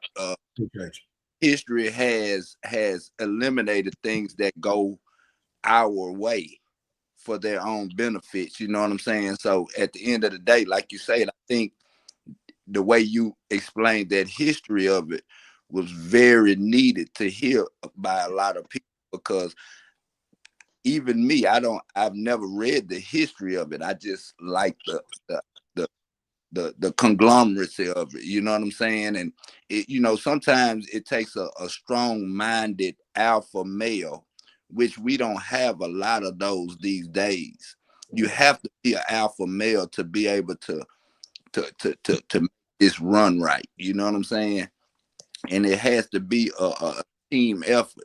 And it is not a lot of alpha males that can put a team together that's willing to raise each other kids, be friends, not be selfish, and do this thing. So, you know, it's just wiping out, you know, our men are being wiped out by, you know, they carrying purses and shit now and painting their neck.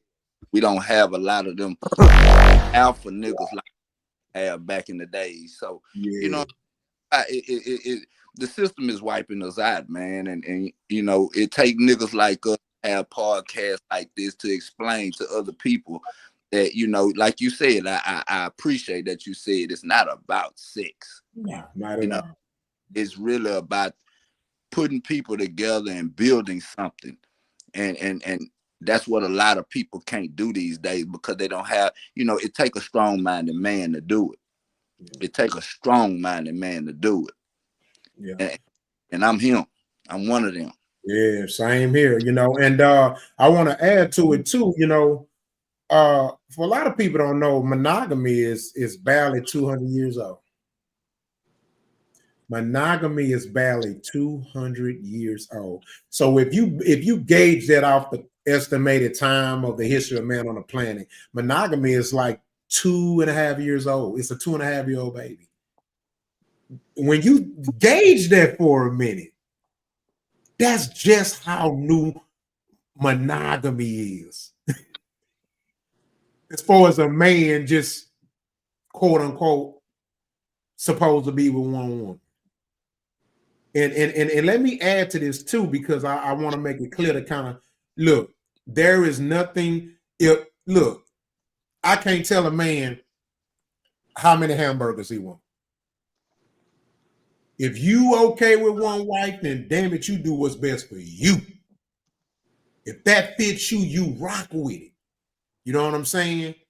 And same if a man wants 2 wives or those wives want to have that husband together and build that community and stuff. Don't you feel bad?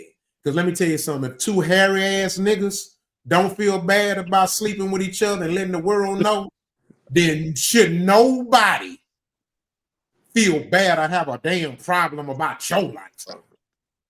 So I'll be damned if I hold my tongue or mute myself in my lifestyle when Billy and Ray out here just posing.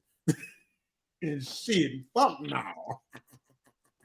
And like you said, they making that legal. But what we got going on, that's not legal. You know what I mean? So Yep. just look at it. They wiping out what they need to wipe out. That's I would say it must be something about like breaking the code, what y'all doing that. That's probably why that the other way you ain't producing any life, and you know, so it's kind of like counterproductive. But the other way seemed like it's working. Like it's like you got, you know, so probably like some financial situation going on. You got the child care situation going on. You definitely have the birth rate situation going on if you have the agreement between the sister wives to have children with them all. Yep. It does make plausible sense, and I think it just comes down, like you said, just like I'm glad what you said at the end there. You know, make it okay for us, you know, solo one wife guys. Yeah. You know, make it okay for us too. But like what you're saying, really, it comes down to a decision of how do you as a man think your household will be managed the best way. And if that's with multiple wives, then that must be what it is. You know, I don't have no qualm about that at all. Not at all. Cause that's what I was saying. Like, you know, I'm not in no other man's business, you know what I'm saying? And no other woman's business, especially a husband and wife. That's like fucking off limits to me in my mind, no matter what it is. Unless it gets like horribly violent in front of a nigga, you know what I'm saying? I'm like try to be a peacemaker or something, but at the same time, it's a decision. I think it's a decision, you know, and I think that's what when me and my wife got married, you know, the little marriage council thing you have to do before you get married, all those little hula hoops you do. Yeah. The question that just always stuck was just like, you know, when is it enough? You know, how many do you need? You know, and it was just the question was just blunt, just like that. And I understood what they were saying. And but again, just a decision. If you want more than one, you got to make sure you understand what that decision process. And I'm glad you speak on that, the sex thing, because over here in Americanized and way we grow up, that is the only first thing you think of is like, you know, oh, I'm gonna have sex with this person, and it's a control thing. This is gonna be, and this more you learn about it and you hear people, you let people talk that actually live that life. Yeah. You really kind of see the beauty in it. You know what I mean? Yeah. You know what I'm saying? Because, you know, like I say, man, you know, ignorance is bliss. You have a lot of people out here, they just don't know nothing about it. And so they just kind of hit it at an angle that's really kind of off, you know what I mean? And you be like, dang, you know what I'm saying? Like, really, my nigga?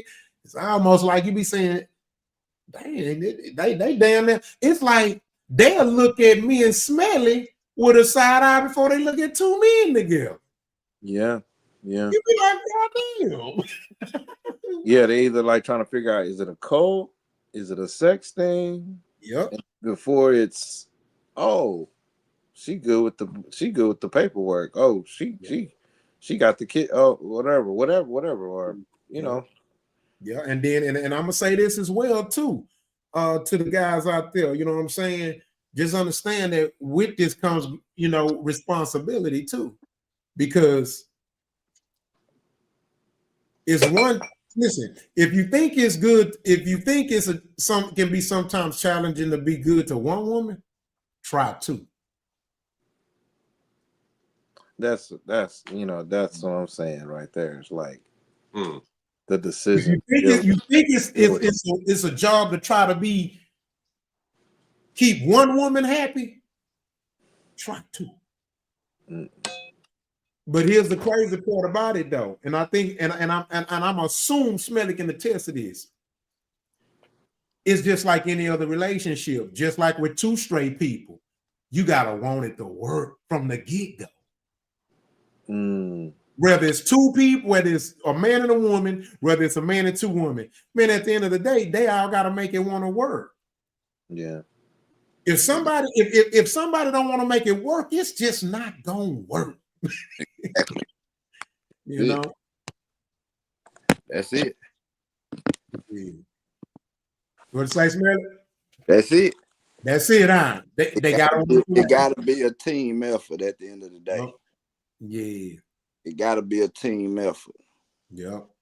And it only take one rotten apple to spoil a whole bunch. So you gotta make sure.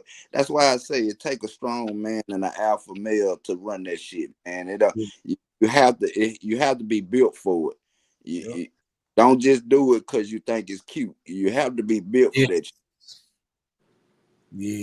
Yeah, because some cats, they be thinking it's a game, and I'm like, nah, this ain't a game. Like, for example, like the respect. You gotta respect them. The loyalty, the respect level, that nothing. Sometimes I notice some people think that the rules change. No, the rules don't change. The rules don't change. That's still a woman. That's still a woman. They had Mother Mary come once a month, or whatever, this or that, or whatever. They still got to be loved and stuff like that. But like like Miss Miller would say, it's a team effort. You know what I'm saying? Yeah. Yep. And it's definitely a team effort. That's why I have a problem. You know what I'm saying? With guys who out here, because look, let me tell you something. Loyalty is just something that has to be in a man, right? And I'm not saying he won't fuck up. I'm not saying he don't get weak. We're weak by nature, right? You know what I'm saying? Before we can tell our neck, before we can stop our neck from turning, we done already saw the ass, okay? It's just too late. You know what I'm saying? Too late, nigga. You know what I'm saying? But I've seen a man with two women and he fucked over them. Yeah. Now, nigga, you had two women, beautiful women, and you still couldn't come on? You still couldn't keep your shit in your pants? It's just not in some niggas to be right. They have 5 women. Enough ain't enough. When enough is enough. But you know what? It's not so much that either, King. It's just you gotta have some type of loyalty and/or discipline in your blood, bro. But that's what I'm saying. It's a discipline. When is enough? Discipline of choice or whatever. Yeah. Like Smelly was saying, when you go that one that wants you, when you gonna deal with the one that wants you? Yep. Yeah. All right, that was some good shit, man. All right, we're gonna go into the next topic. Mute your mic.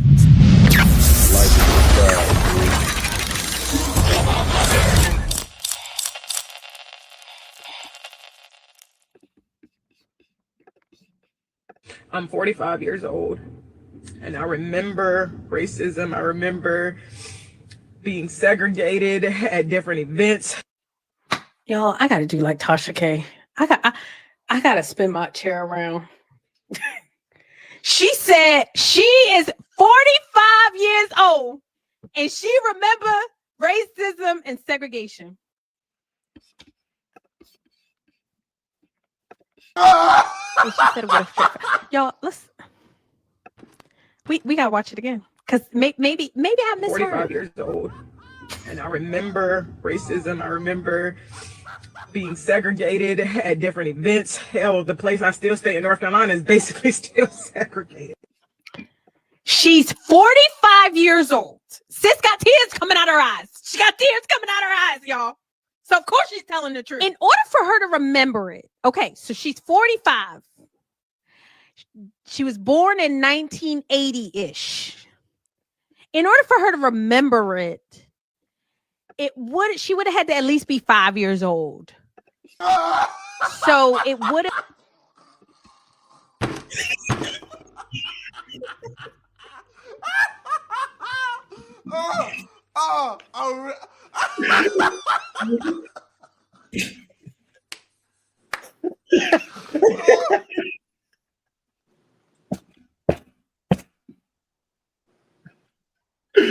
Say, man, hey, look here now. I mean, the shit ain't funny. But the shit. Why, Rock? Why it ain't funny, Rock? That shit funny. Damn.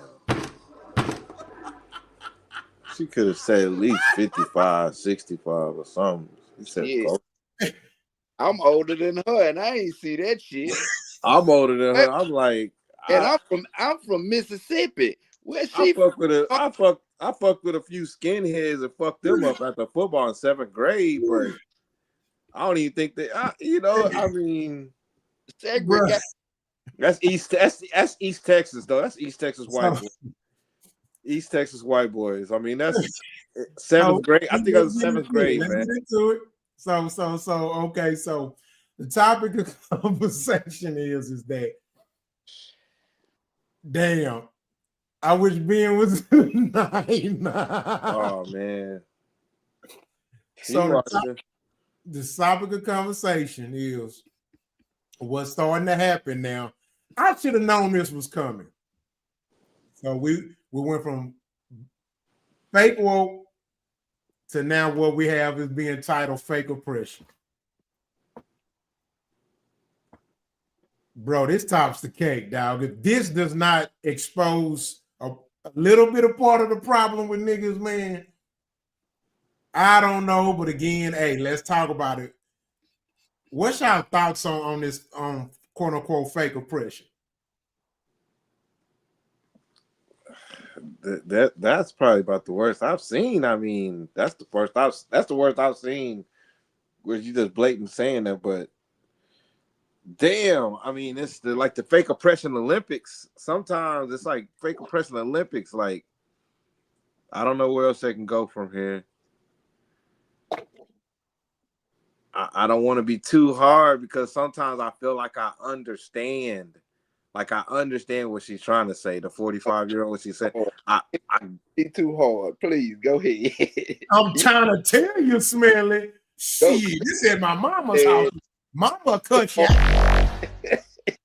Damn. Like, you don't hold tongues here. You better tell them quality. Damn that.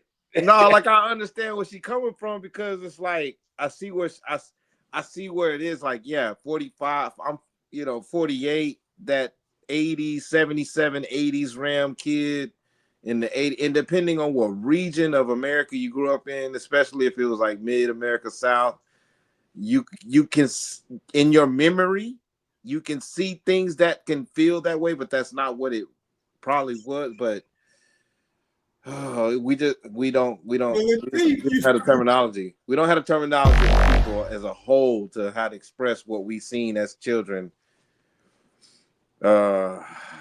Especially if you grew up in the Gen X generation, especially that we went from analog to digital. We saw and there's a lot of niggas want to hang on to that analog stuff. What was going on in that and bring in.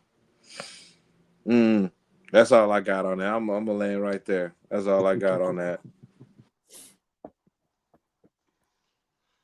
Till I hear a little bit more context, because that's I crazy. mean, the video was the video. We all saw the same video. So I mean, it's crazy. It's crazy. Of course, like we do always go back to the past about what we all it is in every conversation. We've seen it on this show too many times. A lot of times. It never ends. We gonna turn that damn car around. Every time. Bro, this woman said she remember segregation. God damn it. There's no time in her life to remember that.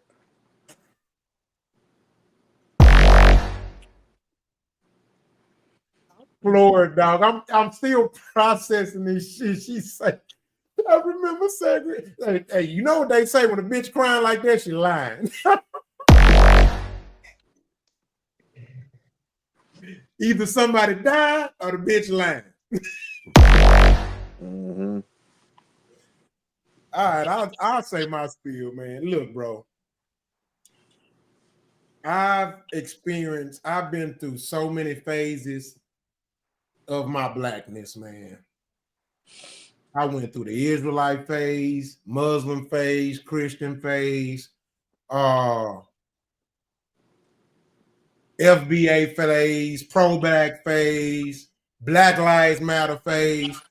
But you want to know what was the beautiful thing about me going through all these phases? I learned, I grew, I evolved. I took the meat off the bone and threw away the bone. Mm-hmm. And I don't understand how hard it is for people to realize that you got to stop trying to fight guns with rocks. Oh, shit, Yogi. Yogi's stupid. He remembers segregation. Man, Yogi is crazy, man. He gotta be trolling. Yogi trolling. He say, shit, I remember segregation and I'm younger than all y'all. Man, I'm shout out to Yogi, man. My boy going out, even when he ain't here, he here, man.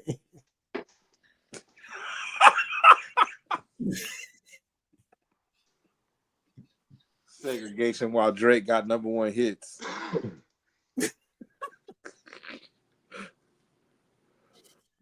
Oh, yeah. Nelly, talk to me, man. Man, my people need to just grow up a little bit, man. I just feel like we take a crutch and we use that motherfucker when both our legs work, man. Listen, I'm 47, gonna be 48 years old, man. I'm from a country town in Mississippi, and I didn't see it, so I don't remember it. But I got people that lived it, but I never used that as no stepping stone. Look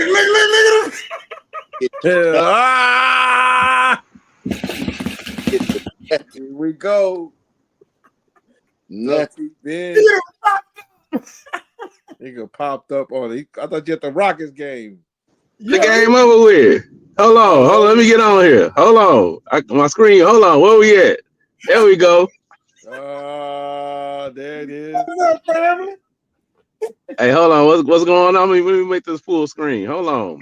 Y'all see I'm in the car. You know. Hold on, man. Y'all can hear me? Say something. Yeah, we hear you. Oh, damn, he'll jump back in. That's crazy. Reality, what's your thoughts, man? All right. So I'm gonna go with it this way. I'm going to assume, and I could be wrong, but I ain't gonna even say assume. I'm just gonna go ahead and hope that she meant it in this way. She remembers segregation because of what the stories that she was told and things that she had seen before.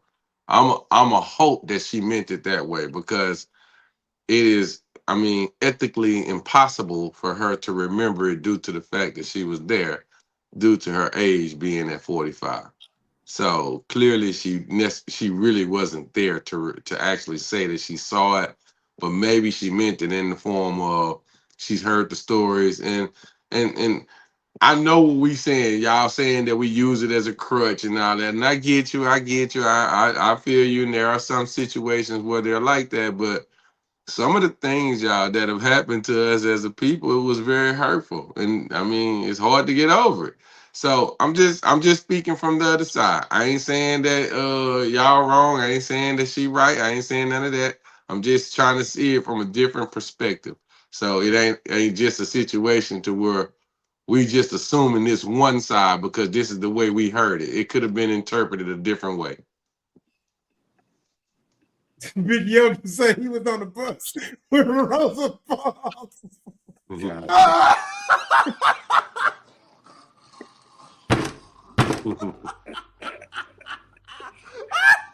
I can't fuck with you niggas. Man,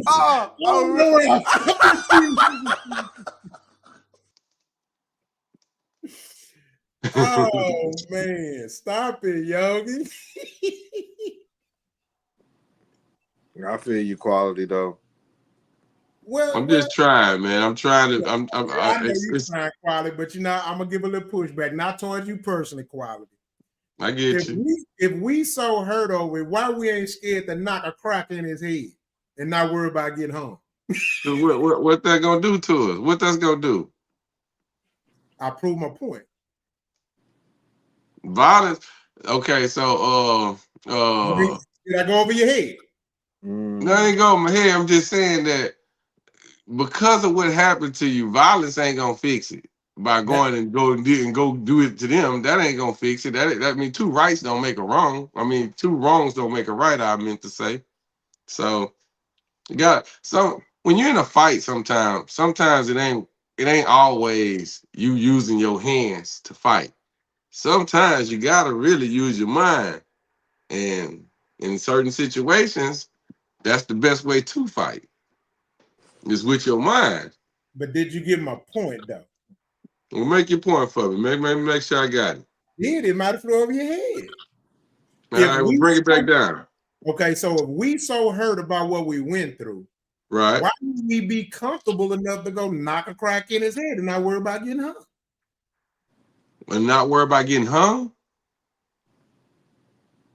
What'd you say? Not worry about getting what? Hung.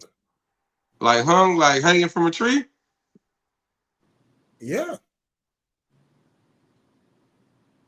So we knock a crack in the head, we're gonna get hung. I'm lost now. I don't even know where we at right now. If we're so hurt, right, about what we went through, if we're so affected, right? Okay, so let me give you an example.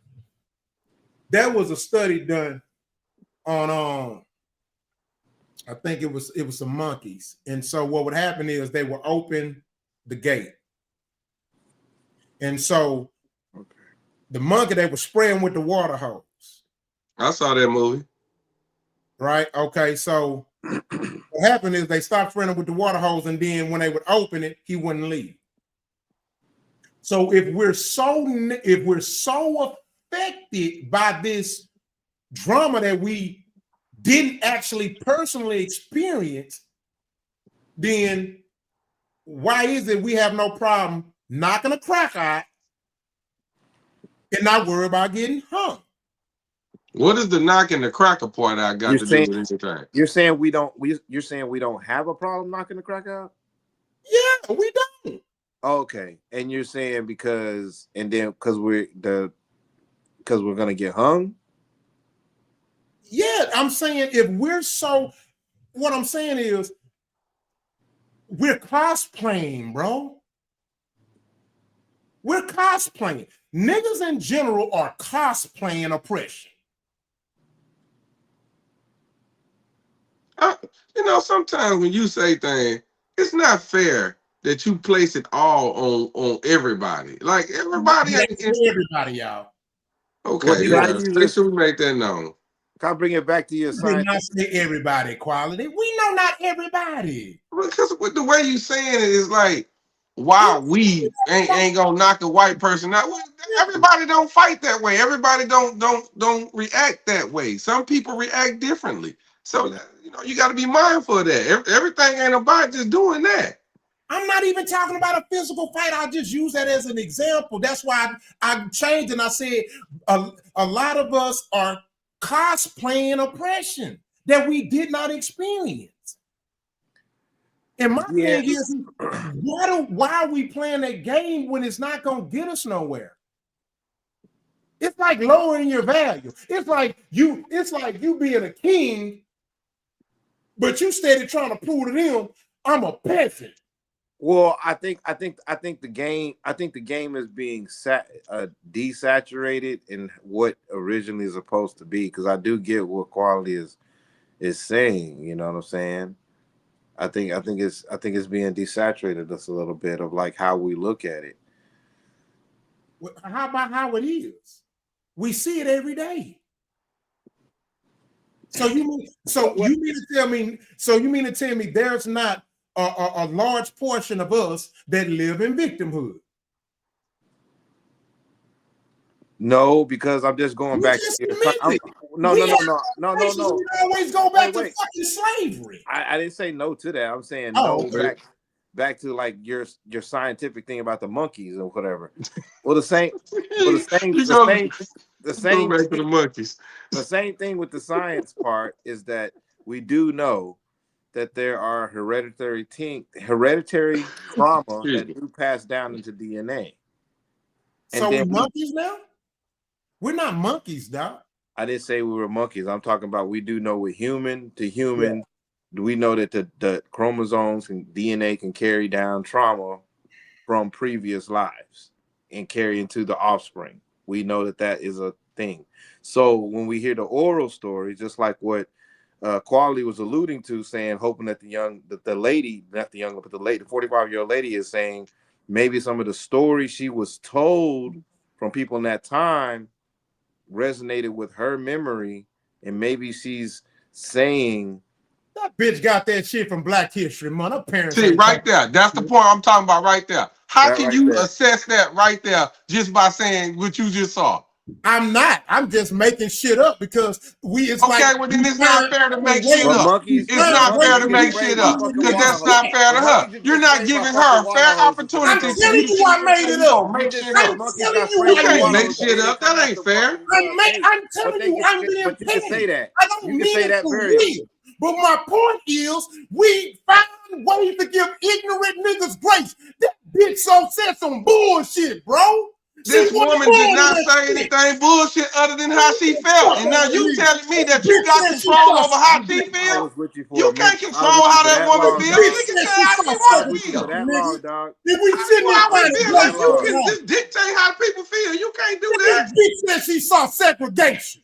And y'all she did not say she saw segregation. She said she remembers. That bitch don't remember no motherfucking segregation. She can't remember if somebody told it to her. No, she can't. And why she gotta be 10 bitches? Areas still went through segregation by society, not by law and rules. But not by law and rules. Some still went by it in just society. This is the 70s, 80s, 60s. It was still in certain areas. That don't mean nothing though. To him. They were still finding slaves up until 1984 in Mississippi. Do you know here in Sugarland, or they got a bunch of loot areas where they build up. Did you know about, I want to say roughly about 10 years ago, they found bodies in the ground where they were building new buildings and things like that. They found bodies of people that were enslaved and in this jail. Did y'all know that? And now tell me, you never fucking history. I always go back to history, talking about what we this victimhood shit. We just can't agree the bitch said some dumb shit. That bitch ain't seen no segregation. I don't agree that she's a bitch. Fuck out of here, nigga. You're turning talking into history to victimhood, like the others do. Talking about history is victimhood now. Okay, well, we don't agree that. I cannot believe this shit. This y'all really, man, this shit is crazy. You're saying talking about. You gotta let people live in their truth. If she feel like that, I'm not. Who are we to tell her that she wrong, Smelly? That's what I'm talking about. Who are we to tell that woman that she wrong for feeling how she feels? I agree with you 100%. She said some bullshit. That's but all at I'm the end saying. of the day, and these niggas giving that truth. motherfucking stupid ass, lying ass bitch grace. She said some man, I can't believe you sitting up here calling that woman all these goddamn names because she had an opinion. Because she had an opinion. An opinion. No, because she lied and bitches lie. She did not lie. I just told you it could have been interpreted the wrong way from y'all. That's why y'all saying she lying. She probably is talking about she remembered the stories that were being told to her. Quality. The bitch was too. She started crying, Quality. She had like she didn't feel it. She probably felt it. The shit hurt. Or something. You niggas, man. Let me tell you Smelly, that same situation I just told you about the Sugarland thing. When I ride through that Sugarland area right now, I get emotional. I wasn't there. I didn't know them people that got killed. I don't know not one of them that was in that ground. But I get emotional. I get emotional because that happened to our people for no goddamn reason. Now, am I wrong for that? Yes, you need to get over the shit. Well, you need to grow the fuck up because you got other kind of issues that you need to get over. Because I can have those issues and I can have sympathy and not be wrong for that. There ain't nothing wrong with me for having that. Getting over the Holocaust, Rock. They ain't getting over the Holocaust. They make a new movie about the Holocaust every 3 months on Netflix. Okay, and we need to make our own movies about our motherfucking Holocaust. Why? You want to forget it. No, you the one talking about fuck the bitch. No, I don't want to keep you going. You the one talking about fuck the bitch. We ain't making no money off this shit. Y'all, we so fucking oppressed, they make money off our fucking oppression. If we gonna be oppressed and be victims, make money being it then. Make your own slave movies, nigga. Fuck we talking about? What making a slave movie gonna do? What slave movie? It's gonna show them that we were that way? At least make money off of it and help us get some shit back. I'm making civilization movies, making family movies, making movies showing families together, showing black love. That's what I'm making. I don't even watch slave movies. I don't even watch them. Man, and them motherfucking movies be selling out all them niggas being there watching a nigga get his ass whipped. But they done watch 30 slave movies. Man, we addicted to our fucking oppression, bro. That shit like crack. How did we get here? Because we always go back into this slavery victim shit. Who meant? It's your fault. Okay, I'll take it. It's my fault. I'm just fucking with you. Like and subscribe, goddamn. I'll take it. But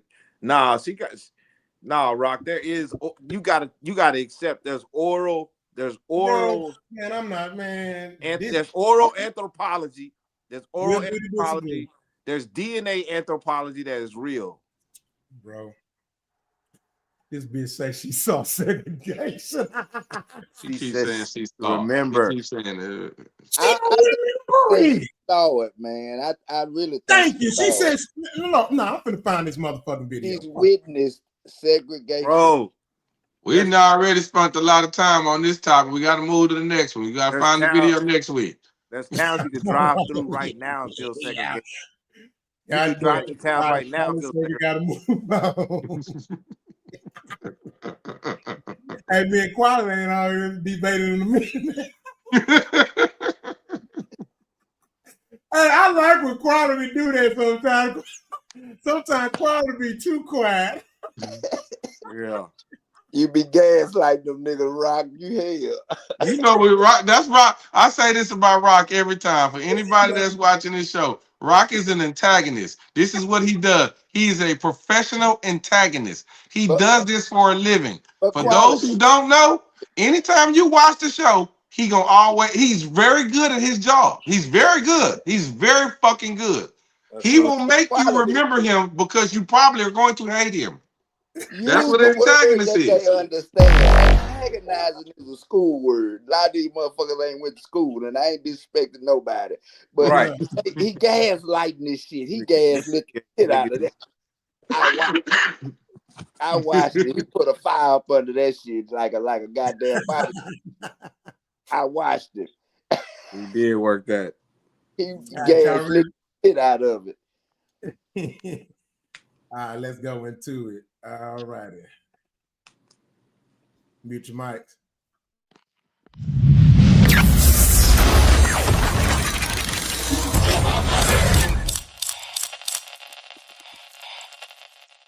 Do you love me? Are you pregnant? Yes!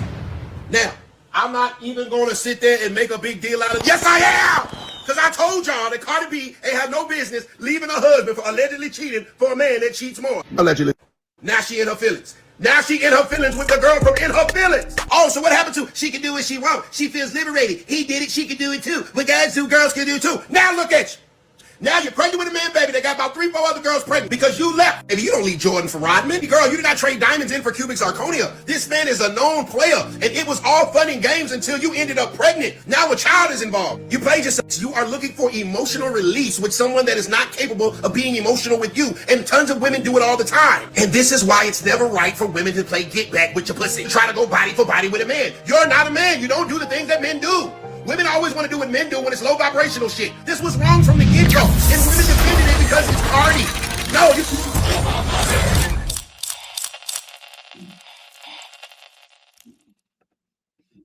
All righty, guys. So today's news, Stefon Diggs welcomes 2 babies with Kay and Giselle.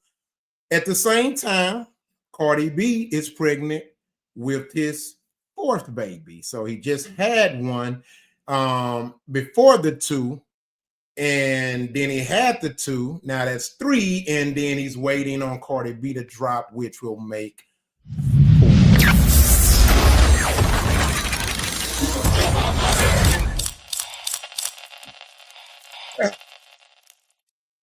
I really don't have a topic of conversation for this one, but we can come up with something.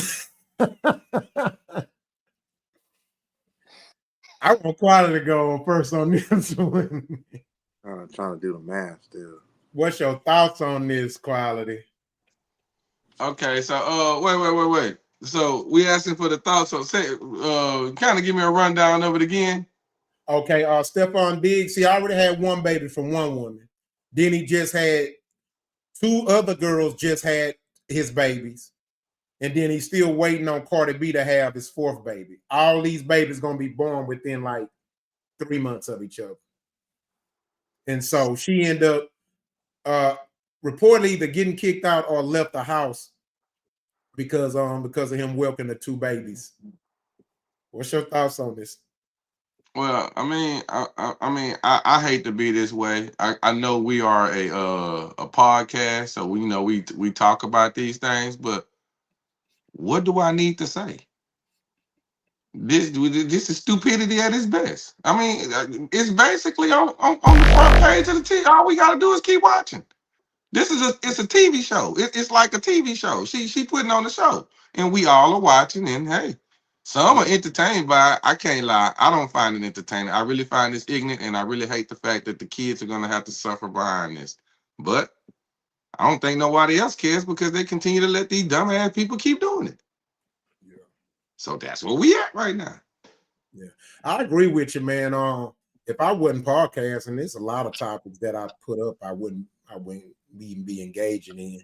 But unfortunately, I hired myself to do it. So I agree with you, Quality. I agree with you too. This is not nothing I care to hear. It ain't entertaining.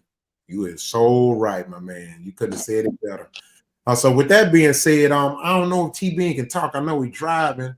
T-Ben, can you speak?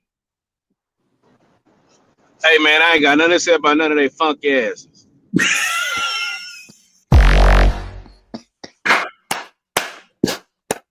And there it is. T-Ben has spoken. Drop the mic.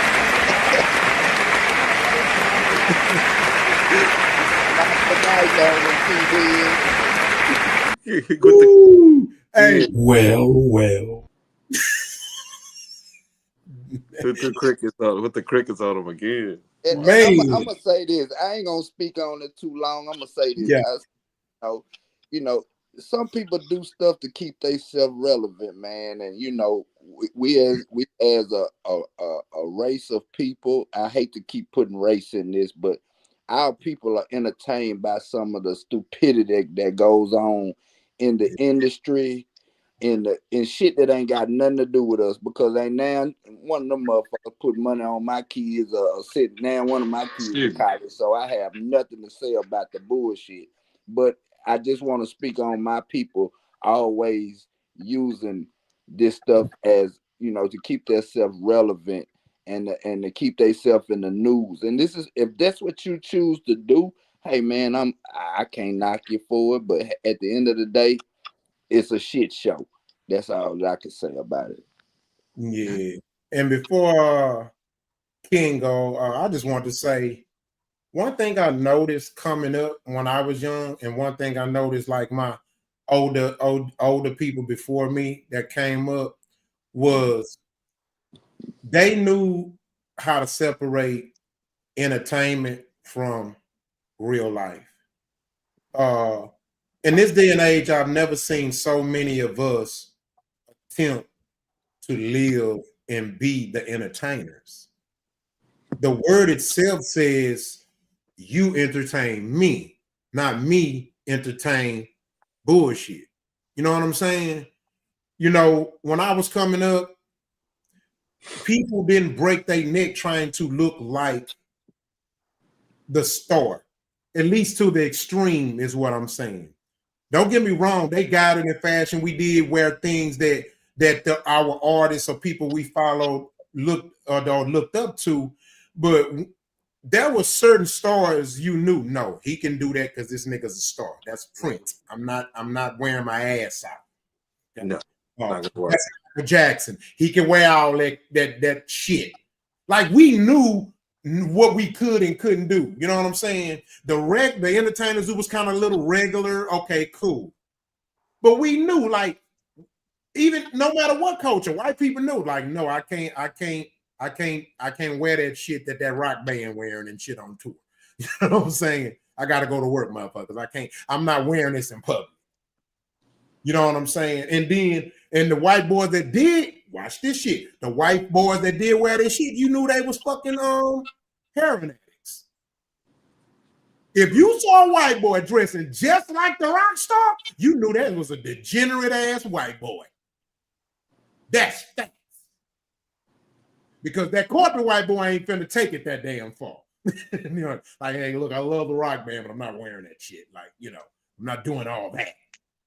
And so I've never seen it such trendy now where we got to look like the most extreme artists and shit like that, you know.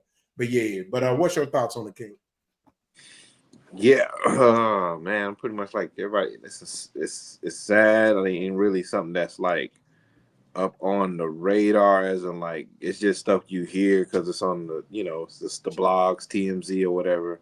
Yeah. But I think it's sad in a way because I would hope if there is any young ladies that are watching it, like to look at get past the glamour, get past the whole if she should have done it or not shouldn't have done it, but get right there. But this kind of like, it seems to be some sort of maybe some insecurity that's there with Cardi B to like have kids and another man's kid and just keep doing it, and then it's getting kind of, in some certain conversations, getting kind of clouded in this way of like, because of her culture, and they have a lot of kids, and you know but it's like, yeah, I don't know. I just feel like there is a lesson in this in some way if they're gonna be showing it like this. You know what I'm saying? If our youth and our culture has to like see this from this megastar and this megastar football player, you know, they're supposed to be playing on the Patriot, whatever, you know, it's more so like, what kind of good story can we get from a learning lesson from this? Like, because I'm thinking of like how could I write this into a sitcom? How could I write this into a story and make it see like, yo, there is something we need to do with our daughters as fathers. There's something that daughters need to be taken in from their fathers, you know, because that's the part, because she been in this a whole fucking life. So that's the only reason I talk about it from a father standpoint, because the only time we could have actually saved any situation with Cardi is probably in the adolescence when she was, you know, with a family. Yeah. But right now, everybody in the world, I mean, I don't say everybody, most society right now is like, you know, she make her money, she's this successful, she's this, then her round to do this, and they're making it okay. But overall, it's damn, it's like, and you don't know what kind of agreement, or do they have the agreement of the baby factory? Is it okay to go sleep with this person? Is it okay? I don't know. You know, it's all that. It's weird because I don't know what the parameters of this bizarre. That this is not agreed upon. It's been played out on. She's upset. She's upset. Well, yeah, she a hoe, and excuse me. She's got insecurities and she cannot make the right decision. No. Allegedly, from what we're seeing, from what we're being shown. I'll say it for you. She's just a lifelong hoe. She's gonna die hoe. It's okay. I'll say it. And this is a person we don't do deals with, King. I'm cool with that. We don't like her decision-making skills. Yep. Thank you. I agree. Before we get to the next subject, I just want to say this, guys. Make better choices in the woman you choose. Woman, make better choices in the man you choose. All righty. Man, wrong button.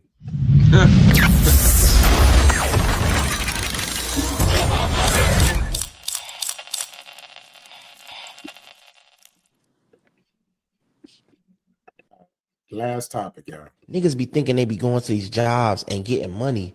Them jobs getting over on you because they getting your fucking time. And time is super expensive because you don't know how much you got left. You don't know if you're gonna die tomorrow. So if you knew that you was gonna die tomorrow, would you be working? Because your time expensive as hell if you're gonna die tomorrow. You know what I'm saying? So another thing I noticed, what's up? We get paid every week, right? Yeah. Or every 2 weeks. I realized while I'm working, all my days in my life is just flying by because all I'm waiting for is Friday for that paycheck or next Friday for that paycheck. By the time I realize it's 7 months done went by, my kids is getting older, so much shit is happening, and all I'm thinking about is that paycheck on Friday. And I'm missing so much. I mean, I'm here, but I'm missing so much, like mentally. I can't explain it, but like, yo. I'm about to break it down clearly for you.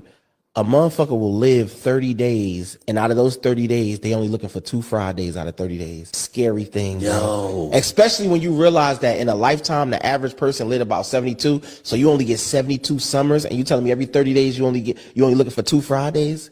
Out of a year, you looking for 24 Fridays, and you working 365 days. Yeah, damn. Not me, bro. Nah, you broke that down. Nah, bro, because I'm a math dude. Because people like to be like, you bullshit. No, when you think about it like that, out of a lifetime, Eddie Murphy said you get 72 summers, 72 to 76 summers, bro. And you telling me each year you only looking for 24 Fridays because those are days you get paid. So literally, let's just say you get paid this Friday. Don't have a lit weekend where you broke Monday. You about to waste damn near 10 days because you trying to hurry up and get to that other Friday. I can't live like that. You just missed so much without you even realizing it.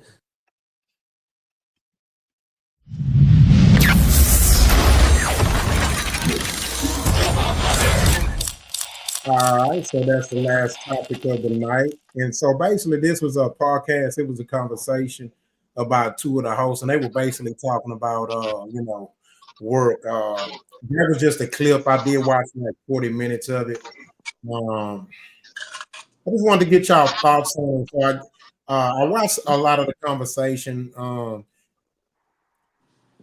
lot of it, some of it was like they were kind of like shitting on jobs, but don't get it twisted. Everything they said almost is pretty much true, though. I totally agree on it. I like the fact that they do understand that, you know what I'm saying, working a job can become that if you don't have, I don't know, maybe no will to do anything else or to enhance your lifestyle, whatever the case. But I do got some pushback on it. But I want y'all thoughts. Or do y'all think 9 to 5s are overrated or being under respected nowadays?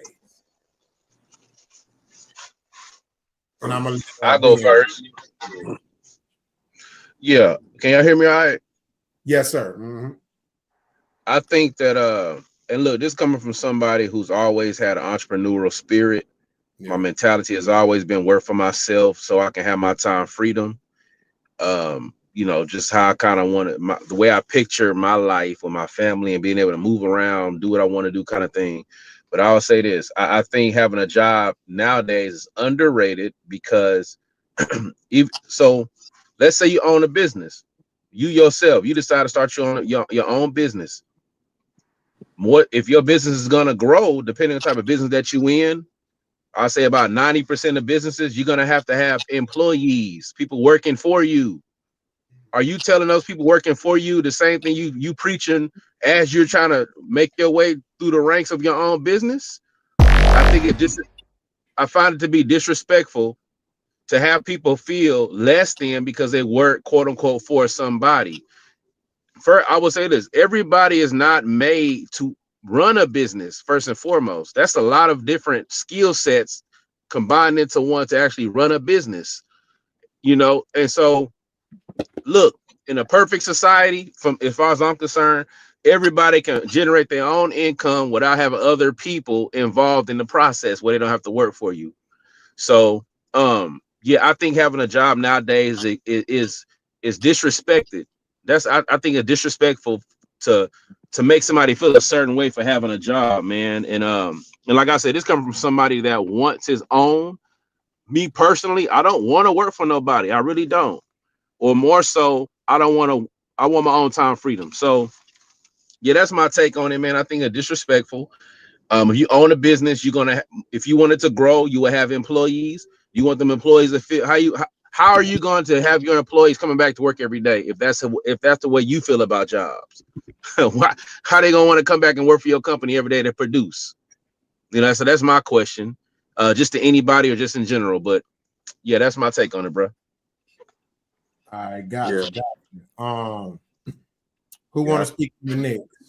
Yeah, I agree. I agree with T Ben on that. You know what I'm saying? I do feel like nowadays the job 9 to 5 type of thing is disrespected or disregarded to the side when, for me, and just like he's talking about, I've been an entrepreneurial my entire life. Even when I had a 9 to 5, I still was entrepreneurial. But what I always say is that it's been a Saturday for me since like 1999, meaning like every day I've had to get out here and make something happen. And so, but with the 9 to 5, I've had those where, you know, regular 9 to 5, a construction job, whatever, or working in an office type of thing, answering phones. But me, I feel like it's really that work. I just learned these words too, work-life balance type of things with your life. And I went to work. You know, if I had to leave at 5, work was done at 5. It was done at 5. And you know, maybe 5:30, I gave you maybe 5:15, 5:30, or if you know, I went home. And I'll be with my family, you know, saying those kind of things. And I understand, like, as far as like if you making a certain salary, and it is kind of like, and everybody right now, because I don't want to sound insensitive, everybody right now is probably paycheck to paycheck because of the way the economy is and tight things like that. But there's a lot of people who save and conserve and work things out. But I think there is certain conversations because of those financial brackets. But as far as it's no, I don't man. I'm gonna let my plane right there because I mean that's as far as I want to go with that part. You know, what I'm saying Hey, and I'm gonna jump in real quick. Just a couple more things I want to say because this topic pops up often, and I never really get just to express myself amongst like a panel or to the world. Hey man, and this is not to talk down on anybody that has their own thing going on, but across the board, most businesses aren't doing well enough as entrepreneur to sustain yourself above the poverty line for years on end, in a sense. Hey man, I can say this. I'm building my own business. Like that's my goal. Don't get me wrong. But I also will say this too. And it's not to talk down on nobody. I'm just letting you know I've never been on any government assistance my entire adult life, period.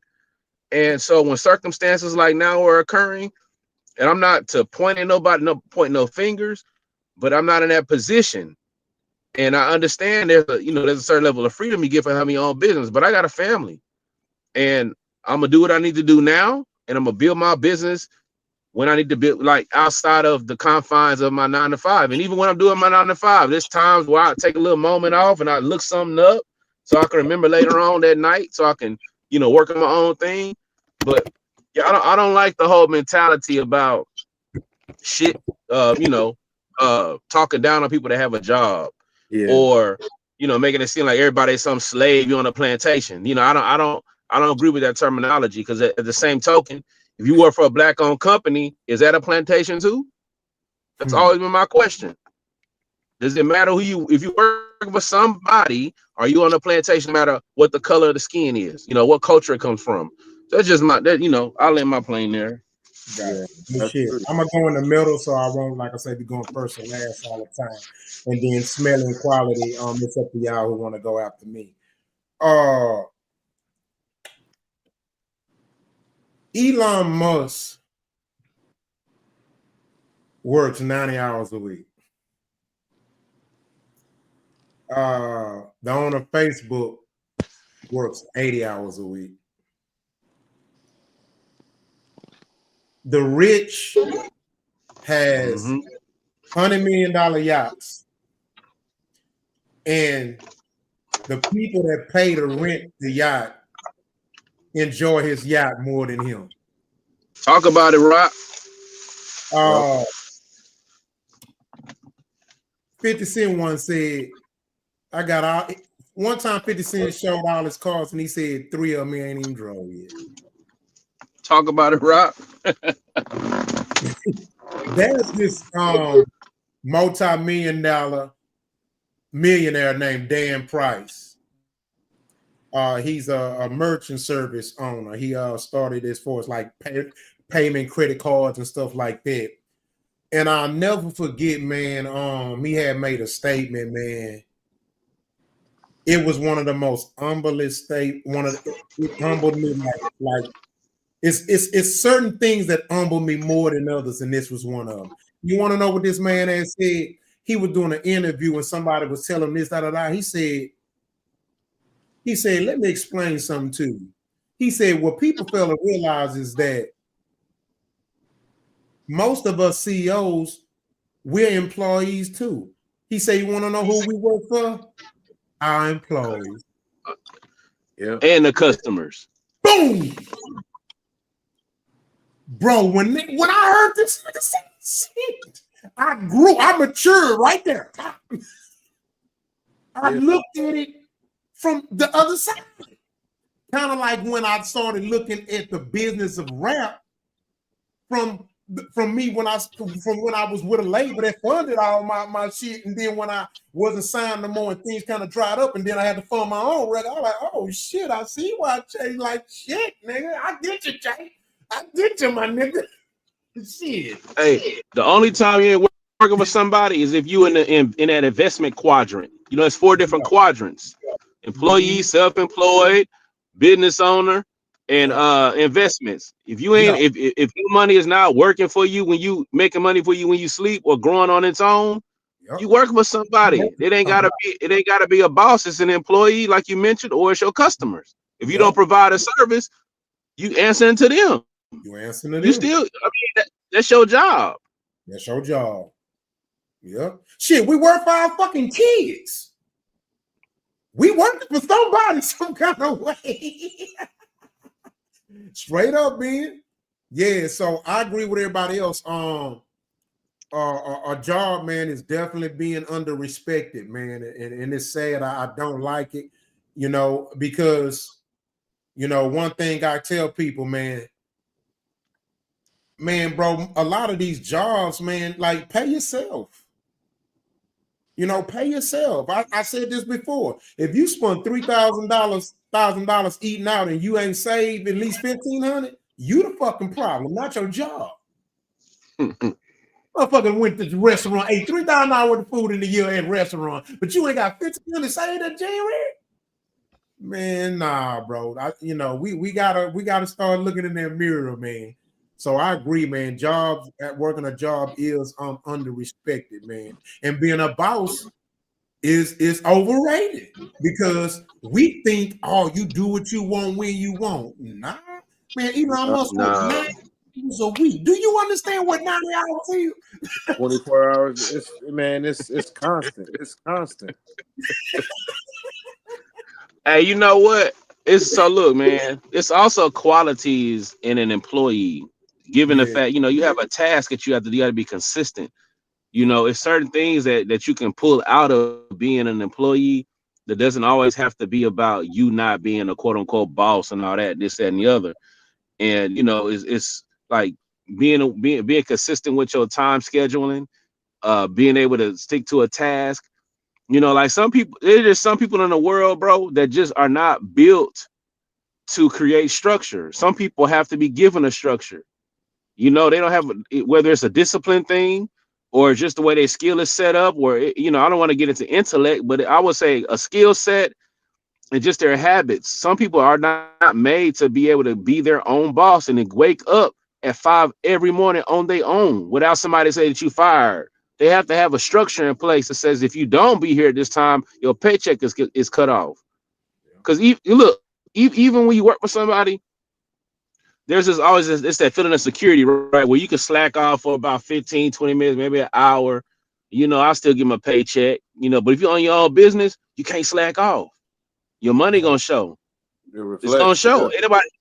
Anybody gonna fire you. You can still have your own business. Hey, but at a job, if you don't do what you're supposed to, you get fired. So people need that. They gotta have that, So yeah, man, people gotta live in reality, and this is internet to make people think that everybody a boss, everybody own their own business, and being an employee is trash and whack, and you a slave, man. That's bullshit to me. And I'm gonna give you another example too of how it ain't always what people think it is. This one person who work a 9 to 5 can have the best fucking health insurance, and then you will have a business he ain't got the best health insurance. He can't afford it. You can't afford it. That group insurance is what's cheaper. Let's just be real. I know how it works. Yeah. The group insurance cheaper. Way cheaper. So yeah, man, y'all totally right. Like, we get caught up in this boss title, not realizing what really come with it. And we I don't know why some of us think that like Elon Musk work 90 hours a freaking week, bro, and he can stop at any time. But shit, it's a job. Like I said, when I heard Dan Price say that shit, man, I ain't lying. That shit, it shifts. Your hairs. Nigga say, I work for my employees. He said, if I don't go to work, then all my employees, I got 100,000 employees gonna lose their livelihood. I was in shock. Imagine that pressure, Rock. Imagine that pressure. You'd have bit your company is so large where you got, 10, 15, 20, 100 employees. You don't do what you're supposed to do. Everybody depending on you. Man. That sent chills down my spine just thinking about it, bro. That's a problem. That's a problem. Oh, man. Come on, you man. Would literally hurt. You would shake the economy. Yeah, you just changed it. You just fucked up. You got people depend on you, man. Like, even if it ain't as big as an Elon Musk's company, though, if you got your own company that's doing well, if you're not functioning in the way you're supposed to be functioning to make sure it's still moving like it should, everybody not even built for that second level of responsibility. Damn your business. What about people that work for you, that depend on you to make sure they got their check coming in? And every day you online talking about you got a job, you a hoe, you a slave. Come on, man. Stop playing. Stop playing. I always consider myself a micro investor. What's your thoughts on it, Smelly? Yeah, Smelly, what's your thoughts, man? Man, I agree with all y'all, man, because I'm in a business where, like Rock said, shit, I'm a boss and a worker at the same time. You know what I'm saying? And my business, what I always think about in my business, if I don't work, I don't eat. I cut hair. If I don't go to work, I don't eat that day. I'm not waiting on Friday to come when I get a check. I gotta go get mine every day. Mm-hmm. So you know what I'm saying? It's very you know, you gotta the world is separated in different kind of people, man, where you got your workers, you got your bosses, you got your hustlers, whatever you choose to do to get your money. Hey man, I'm not one to ponder on that, but I get what the guy's saying about, having that time to raise your kids and missing stuff. You know what I'm saying? Because at the end of the day, I look at it as that's who's gonna take care of me when I'm down, my kids. You know what I'm saying? With all that I done poured into my household, I hope they pour that back into me when I'm older. So I do get the point where they saying about the time. I ain't trying to go to the club or leave work early to go to the club. I need to go see this recital or this spelling bee or this track game. You know what I'm saying? So what I respect about the game is, man, you have to choose your lane and ride in it. You know what I'm saying? Like T Ben said, you got people depending on you when you're an owner. So when you're an owner, you gotta have some structure to your shit.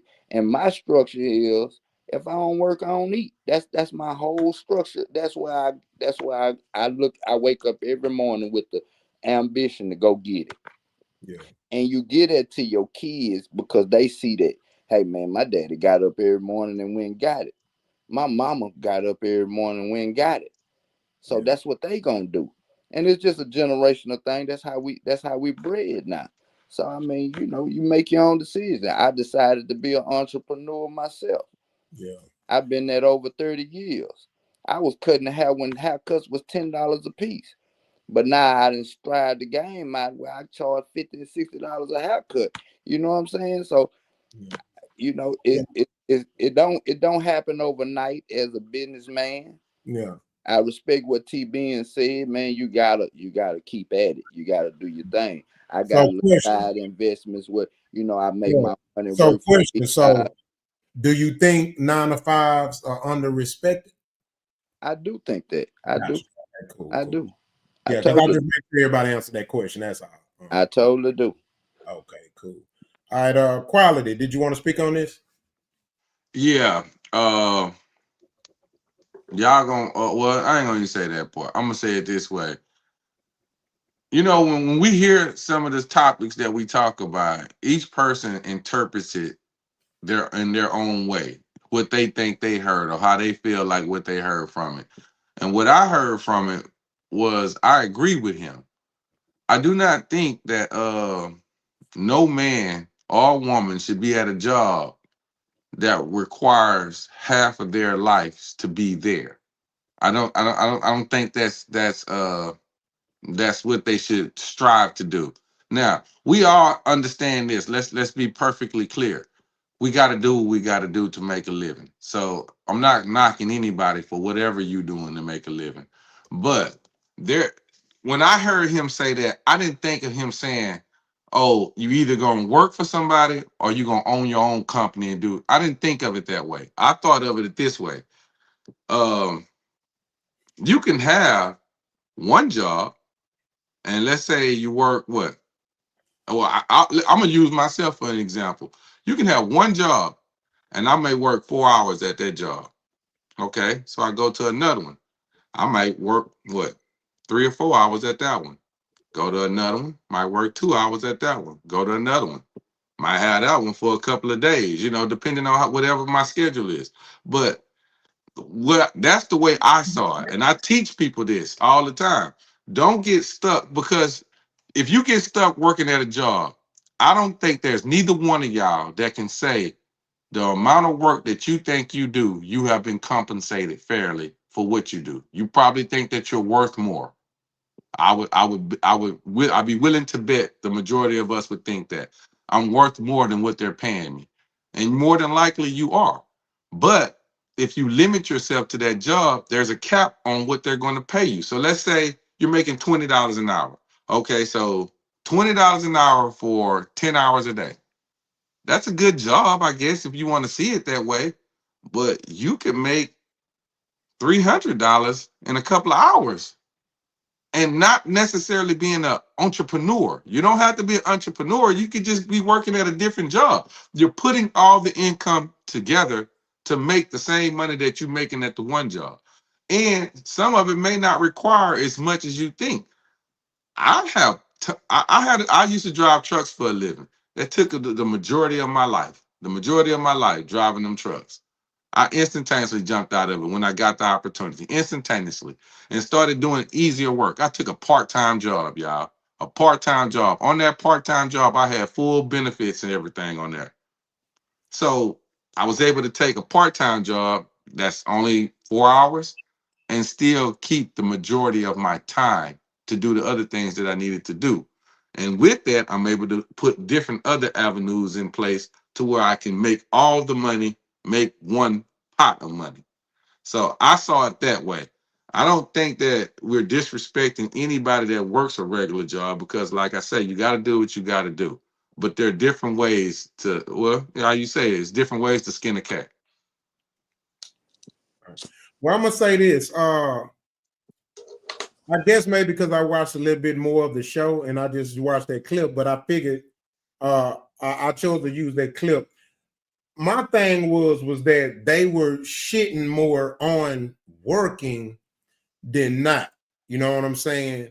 And so for me, because I agree with what you're saying, quality, but I think that when it comes to what you're saying, I think that's not so much about working a job. I think it's more, I think what factors into that is more about, are you happy where you work?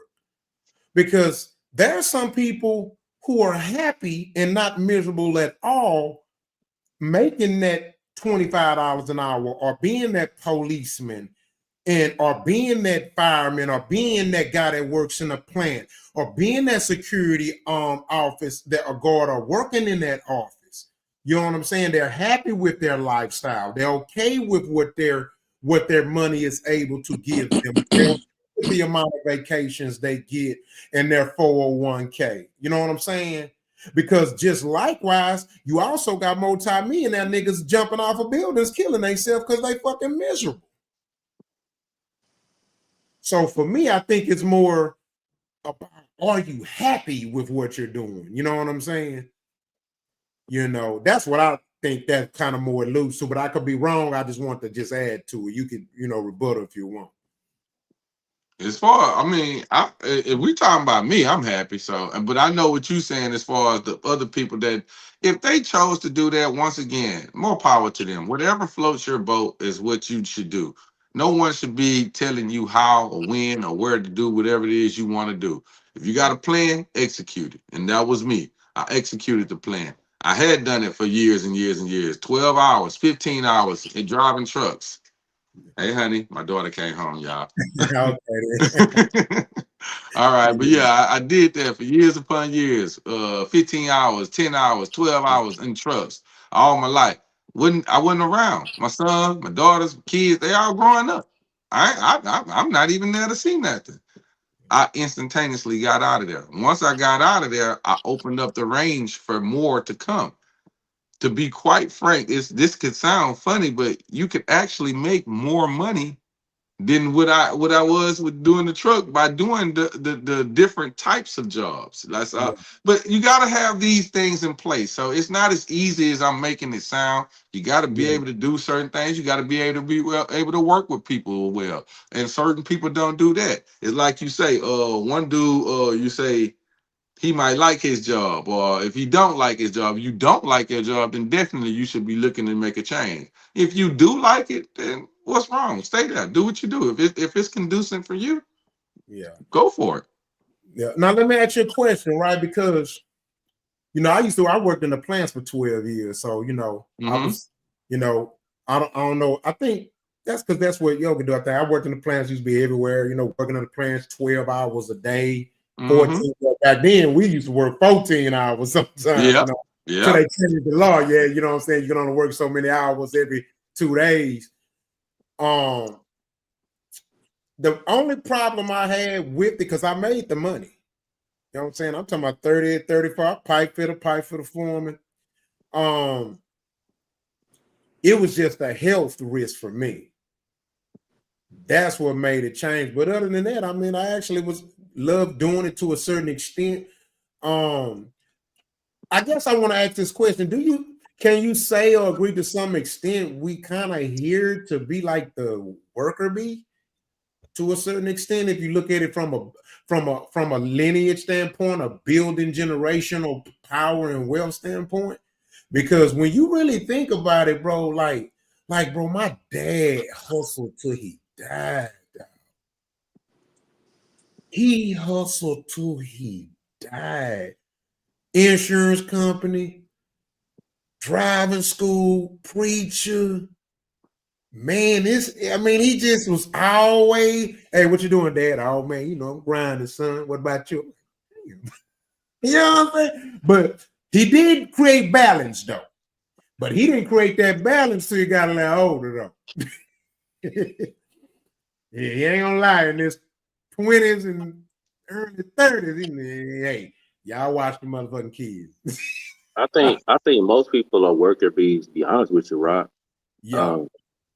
And I just think that's and I think that's part of how a society is ran, just in general, across history. Yeah, that's I true. think now with AI and robotics and technology, we can finally move to a place where perhaps we can program robots to do some of the works that we've done. Yeah. And we'll have to figure out, what that looks like for everybody else on how to produce income. But generally speaking, man, I mean, how society is ran, whether it's a rail yard, whether it's a factory in corporate America, on a farm, wherever spot you can look at in a job sector or income producing sector, you're gonna have those who go in and do quote unquote the grunt work, and you got like a facilitator.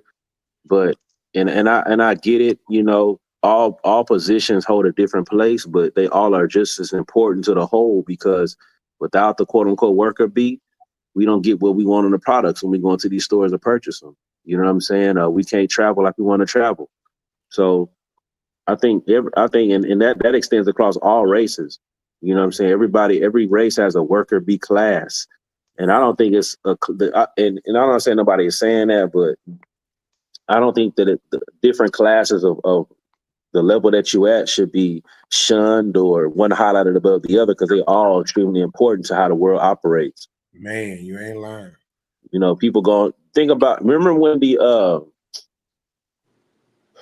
don't know if it was the offshore men or the ports had they strike. This is just like this year. Mm-hmm. Hey man, that's a serious thing. Where the quote unquote worker bee said we're not gonna work. So all the stuff all the imports and exports not gonna get moved, and that affects the likes of me and you or whoever can't eat what they thought they was gonna eat this week, or whatever it was that you consistently depend on got cut off. Yeah. And the person, whoever the panel, whoever the board is, or the individual who controls that, at that point in time, they not powerful. The power was with the people. They said we're not showing up. We're gonna have a strike. So I think everybody needs to respect everybody's place. They turn that shit on quick. Facts. You heard about you heard about the trash men in New York in the 80s? I didn't hear about that, but I'm sure it's an interesting story. Yeah. So what happened? Quick story. So what happened was they was asking for a raise. They felt they were highly underpaid. They kept going and meetings saying, "Hey man, look, we need more money, bro. Like we busting our ass, we need more money." So the trash man went on strike. That strike ain't last 2 days, and it took 2 weeks to clean up 2 days of trash. Yeah, that's when they had them big ass rats. Want them rats to come out. Yeah. But back to what Quali said. I totally agree with you, Quali. I just wanted to just some healthy pushback. You know what I'm saying? It wasn't. I totally agree with you, man. I just think that it's about, you got to have a little bit of love too, because like you got some people like man, one of my mentors and friends, him and his wife own a barber shop. He did his time in the military, and he's a barber and a fireman. And he work out with his son. He just like that's his job, right? That's his whole complete little, you know what I mean? Thing. He's a barber and he's a fireman. And he's the happiest dude I know, bro. And but you see how he put the two of them together? Yeah. You see, that's what I'm talking about. See, I'll go out. Let's say this is basketball season. I'm a referee. I will go out and officiate some games.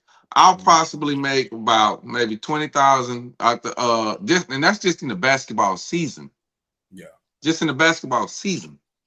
So now that's just seasonal work. Now let's imagine if I was doing it for a college. I'm doing high school kids. Yeah. So imagine if you were doing it for a college or the NBA. Those guys live off of that season. Hell That's yeah. it. So now think about this. Now I just want you to see the math in it. They probably making 50 to 60,000, probably more as a NBA official. You're probably making 60,000 or something of that nature. Okay, that's season. So by what February? Now you're off until October again. So now you have from February to October to do something else to bring in more revenue of this, that. So now on top of that 60, now you're doing other stuff. Let's say you can be a farmer. Let's say you can have a trucking business. You can do all kind of stuff, all kind of things. And now your revenue is to a point where I don't have to depend on one thing because I got so many things. And that's still working for people. You're not, you don't own no business or nothing like that. You still work for people. But yet you just have different avenues of income. That's always going to be better because that, it adds up. Everybody knows it adds up. Message.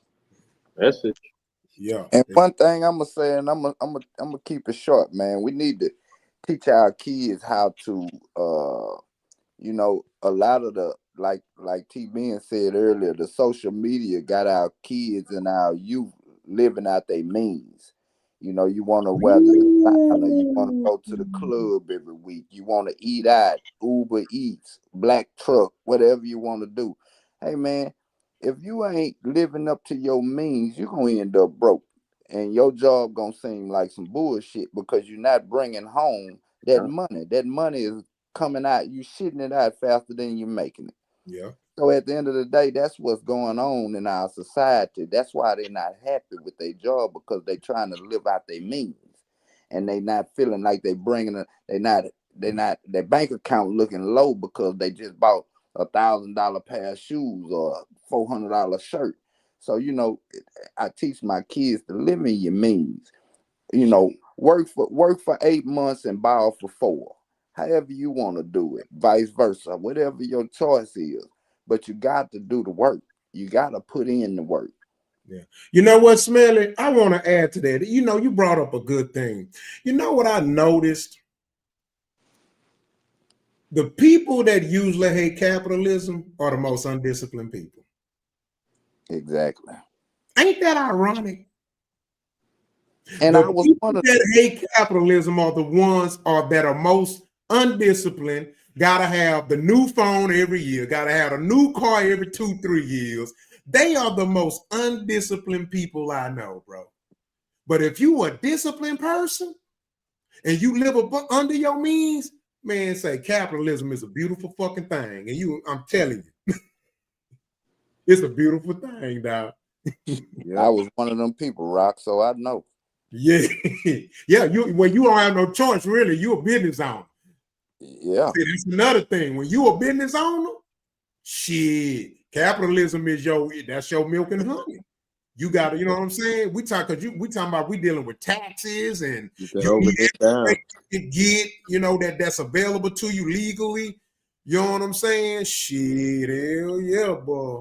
Hey, Rock, I want to just throw a little more color onto that. And not that I disagree 100%. Yeah.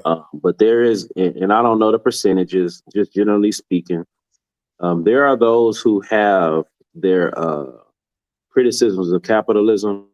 Yeah. It is not rooted in, huh? It ain't perfect. I ain't gonna say that. Yeah, man. And so it's not just for you, just for the viewers, man. It's those who view capitalism. Everything is going to have its positive and negatives, you know, the shortcomings and the successes. But, you know, there are those who view capitalism from the lens of the overall picture of that every person, by sheer numbers, and also the emergence of like human greed. Everybody is not going to live a just or, you know, a enjoyable life under the system of capitalism, because it creates voids. You know, like this, there's always going to be a certain amount of scarcity involved with it for capitalism to kind of hinge on. So I'm just throwing it out there. It's not always necessarily based on people not having discipline or not knowing how to navigate it. Just some people just have a general disdain for the entire framework of what capitalism brings. And some people are socialists, communists, you know, there's different things people like, and whether you agree with it or not, but it's different arguments that are made against capitalism. Yep. And to be honest, I don't know where I stand with it, man. Like I'm in this world, and there's things that I want to do and accomplish, and capitalism seems to be the way to get to that point. But I hear other perspectives, man, and I hear what people are saying. You know, like, hey, man, you know, these cell phones we use right now, the materials that's in these cell phones, there are people, you know, in Africa that have child labor.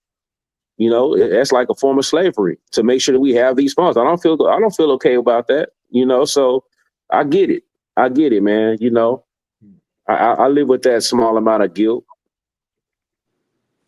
Yeah, but I mean, I can't blame that on capitalism, though. That's where it comes from, though. That's people trying to make money. No, I mean, even if you got socialist countries, they taking advantage of it too. So that's why I say I can't necessarily blame that like on capitalism. I think that's just people in power. You know what I mean? Greed. You know, greed can poison anything. You know what I mean? That's what I'm saying. I mean, that's the point. That's what up until the point to where I said that. I said capitalism ain't perfect. I ain't gonna say that. I ain't gonna. No, by no means is it perfect. No, it ain't perfect. But see, so this is how we get to this point, Rock, because you said it ain't perfect. But a minute ago, you said you're not going to put that on capitalism. What part of capitalism do you think that you can just sit on and say that ain't right? Not what I said. Capitalism is not. Capitalism would end it. I said it's socialist countries that profit off the same shit too. Like what? So it's more, to me, the more the culprit is just people in power. No. I'm saying what I mentioned about some of the materials that are put inside of the phones that we use. Yeah. You said you're not gonna put that on capitalism. I'm saying why not? Because I'm putting it on the people in power. Capitalism? You mean like capitalist? Like what you mean? There are socialist countries that are profiting off the same shit. So it's, to me, it's not so much more like, I can't just put it on capitalism. If I want to be more accurate, I'm gonna put it on the people in power. You saying there are socialist companies that profit off of cell phones like capitalism do? Socialist countries. That's what I said. I'm repeating what you said. I want to make sure I heard you right. Yeah, that's what I'm saying. They're both profiting off the same shit. That's all I'm saying. That's why I said I hold more of the blame on the people in power in whatever said countries that are, you know, taking advantage of it. You know what I'm saying? Yeah. You know I'm gonna look that up too, Rob. You can't just say nothing around me. I'm gonna look it up. Yeah, and I ain't never been known to just say anything anyway. I mean, you could be wrong. I could be wrong. I'm just saying I'm a researcher. I never said that, Ben. All I'm saying is that I wouldn't blame it strictly on capitalism, because there are socialist ran countries that are taking advantage of that same shit as capitalist countries. That's all I said. I know what you said, Rob. Okay, I just gotta say it. I'm still gonna look it up, nigga. Look it up then, nigga. Shit. Goddamn, you acting like rich. You gonna go change freeways, nigga. Bitch out. Yeah, because there would have to be a whole country that's not using cell phones. Exactly. Man, we sure miss Rich, by the way. We sure miss him, my dog. Nigga, and I don't know now, country don't use the motherfuckers. Now, if the money can be recycled back into the countries that they're getting these minerals from, that's still capitalism because there's money being made. But I don't know. I think the greed at the top is greed. Yeah, I mean, yeah, capitalism does breed greed. I think it can at certain points, but I think greed comes in different forms. Yeah. Shit, it ain't just capitalism. Capitalism didn't invent greed. Capitalism, socialism, Marxism, all that shit was born out of greed. Hell, we had greed when they had one kingdom rulers. Shit. Right, you be going good. I don't You know, say man. you say certain things, and I'll be like, man, that part ain't. You just can't say that, and we gonna gloss over that. So you mean to tell me in 1650, before all this Marxism and shit existed, it wasn't greed? Greed that did what? Greed that did what? Yeah, there's always been. No, hold on, no, King, don't save him. No, don't save him, King. Let him answer. All I said is greed was around before. Say, King. I know Greed been around, King. Rock. You sit your little ass down, King. You sit right there. Don't you do Hey, Rock. nothing, King. Hey, Rock. I know we all know greed been around, but greed don't apply to every single thing. I'm asking you. I'm just asking you. I know We greed starting been to have around. an average right now. But Every what the time, greed? boy, once it show, Man, once it show, your boy Ben gonna have Rock dancing like a motherfucker, King. Just let him dance. This nigga worse than Rich, bro. Now I'm worse than Rich. Why we Hey, gotta Rock, be Rich? What Rich doing? Hold on. Rock Why don't. we gotta throw Rich in it? Y'all know Rock don't like being questioned about nothing. Man, hold on, man. Damn, when the that wrong shit. topic goes into something else. This subject Damn, was Rich hey, caught let's us talk about straight. capitalism. I mean, for no reason, dog. Rich ain't even here and he catching him. Caught us I'm straight. just telling the truth. Was the subject about capitalism and greed, y'all? Now tell me, y'all gonna lie? Hey, Rock, I'm sorry, Rock. I ain't mean to put you on the spot. I ain't put you on the spot, Rock. You can't, because I'm telling the truth. The subject was not about capitalism, man. Hey, that's what the subject topic was went not to, about Rock. capitalism, but the subject is about what it is, and this is what we were talking about. You brought up capital. I think you the one me even mentioned capitalism first. It don't even matter who brought it up. Y'all was talking about it. That's what it led to. I'm sorry, What we Rock. gonna I ain't mean to talk put you on the about? spot, Rock. We're gonna stay on subject, bro. Yeah, my bad, Rock. I won't do it Oh again. man, it stay on subject when it benefits. But We then when you want to jump off subject, then it's okay. Okay. Gotta have some goddamn conversational structure around You this. still talking, Rock? I'm gonna keep talking let's go too. ahead. I'm gonna go ahead and address this shit. I know a lot of y'all probably seen the video going around, them two niggas walking up on a nigga in American Deli. And yeah, that was me door dashing, gang. Shit, I'm gonna keep it a bean like 100. Like, nigga gonna do what he gotta do. You feel me? Motherfuckers ain't really streaming the music right now how I would like them to be. I mean, I'm a grown ass man. I'm gonna go get it by any means. I do a lot of other shit outside door dashing too. Like, I hustle, I go get it. I ain't got no shame. I ain't got no pride problem. I don't think I'm too good for this or none of that. You hear me? Cause I got personal partners, personal friends, family members. A lot of y'all do too. That's door dashing or doing whatever the fuck it is they gotta do to make ends meet or take care of their business. You see what I'm saying? And do what they gotta do. You know what I mean? Like, yeah, nigga door dashing and doing this right now for some bread, doing this right now and doing this, but when I take this bread and I'm fucking investing into this and then flip it into this, you heard me? And then nigga, come on now, don't do that.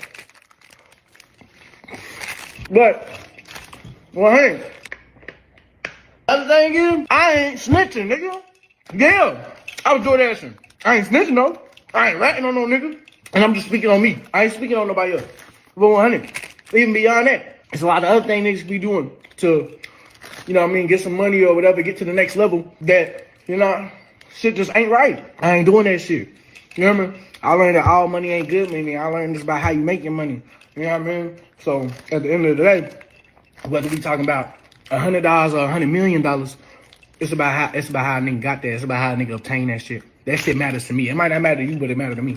You know what I mean? I don't give a fuck if I gotta do 100 million DoorDash orders before I go out here and make 100 million for some people that ain't right or doing some shit that ain't right. You know what I mean? 100. So, nigga, yeah, I was doing that shit, nigga. I ain't snitching, I ain't rapping. 2 lost the album out 9. Novocaine out 9. Took me last out 9. Dropping the deluxe very soon. Tap in. Alright, let's go ahead. All right. Sorry I had to stomach that, but but hey, basically it's really not a I don't even want this. I was really just it was kind of going to be my segue. I was going to add that to the other video. And so basically it's this rapper, I guess he's popular where he's from. His name is 2K. He's a rapper. They said he had like a hit that actually did good somewhat. I don't know if it was regional, did good streams or whatever, but whatever the case, some guys that saw him in a restaurant picking up some food, and they clowned him, they embarrassed him or whatever, went live, said, "Well, you DoorDash, man, that's 2K, da da da da." You know what I'm saying? Film cracking jokes on him, they posted live, so it went viral.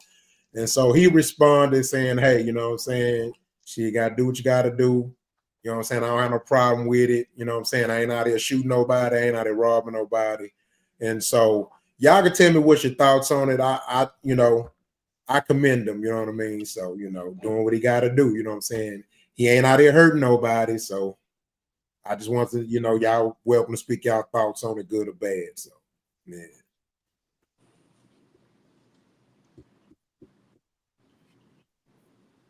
Don't everybody speak at once. I'm gonna get my little part out the way then, man. I don't understand. This is like the generational gap thing. I don't understand why you even have to get on the internet and explain yourself about what you doing to make money for yourself or whoever you're making it for. Yeah. I remember when I was in high school, some of the even some of the not necessarily street cats, because they make their money in the streets. But those who was like cool or, you know what I'm saying, had all the women or whatever, man, was athletes, you'll walk into the mall and they be working at the McDonald's in the mall or working at the Foot Locker or whatever. And it could work at Subway, wherever you seen them working at. It wasn't even a thing of like, look where that person working at. We was laughing. I don't even understand that mentality. I really don't. I don't get it. So it's an internet world that, our generation, we knew what it was like to not have the internet. So I think that's what I'm basing it off of. But yeah, man, I don't get it. I'm not getting on the internet explaining myself about nothing about what I'm doing. Like, I just don't get it. But my plane landed. Yeah, I agree with you too. I'm just glad that since he did do it, he could have crashed out. At least he, hey, Yeah, he seemed I like he got. I mean, it ain't nobody business. I don't have to explain, but I'm glad he did say something that made sense instead of some stupid shit. So yeah. Seemed like he had some maturity about himself. You know what I'm saying? That was cool to see. It's somewhat, yeah. The way he was eating, I know somewhat, but he has some mind maturity of like, hey, I ain't about to go here and do some stupid shit to make some money, but I gotta do what I gotta do, and then T-Ben on that to like have the hindsight to go on the social media in they world that's big, to say that is kind of like, it is a big kind of like confidence thing for them, self-esteem thing for him to be able to say, nigga, I'm gonna do what I gotta do, guys. You know what I'm saying? This is what it is. And I think that's gonna be kind of the wave that's gonna break through for them, because everything these kids gonna experience is gonna go through this digital, it's gonna go through the screen, all their self-esteem things that we grew up on, the movies like the the Breakfast Club, Sweet 16, all those movies, that coming of age, Stand By Me, those coming of age, those moments that we experienced through like really talking with each other and riding up on a bicycle, and there's a whole bunch of bikes right there. That's where everybody at, to where, my kids, they jump on a Roblox and that's how they go meet each other and talk to each other and stuff. So,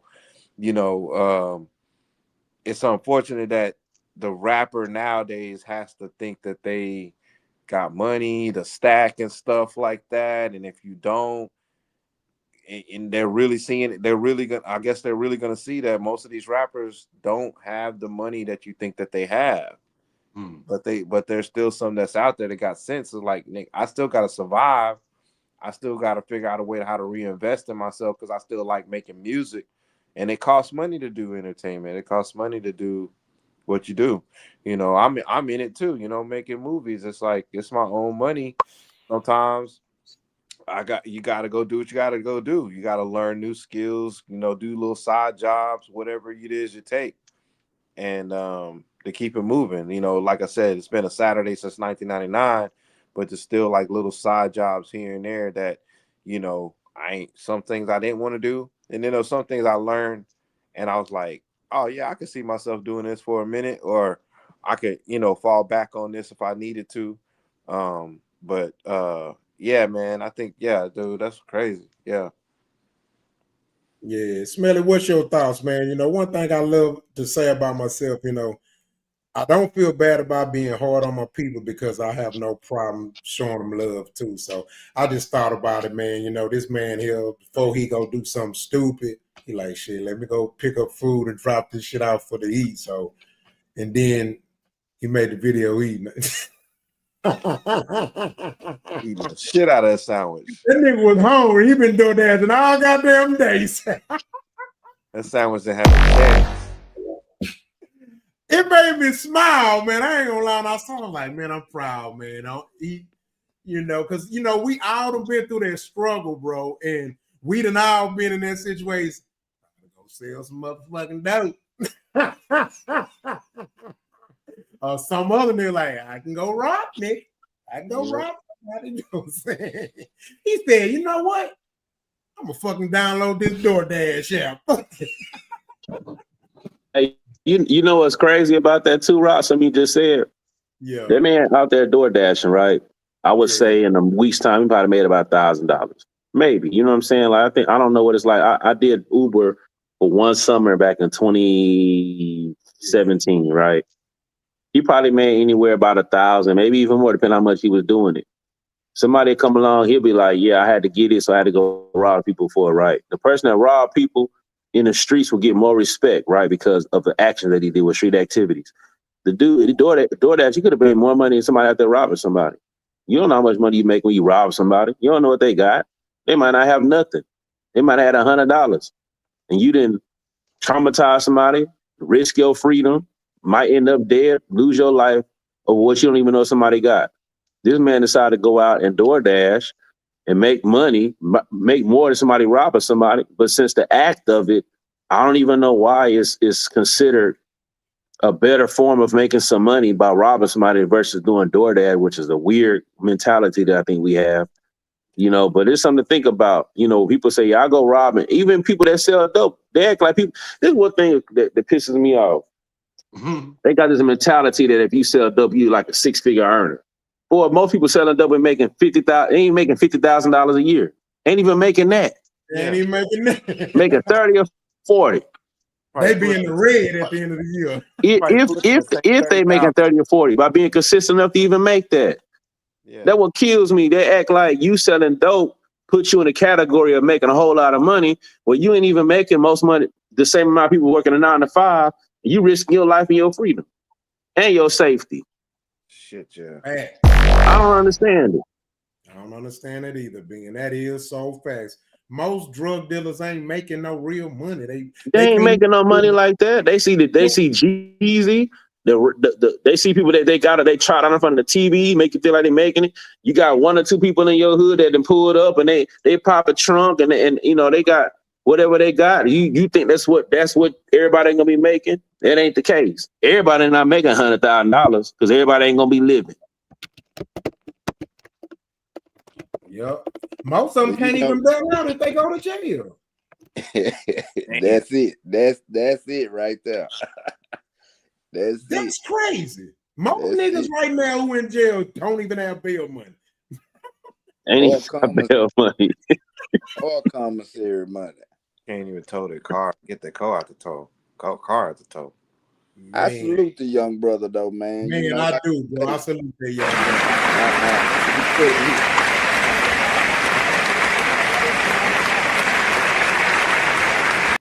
You know, because you Like could you said, tell he had some taste for thug life.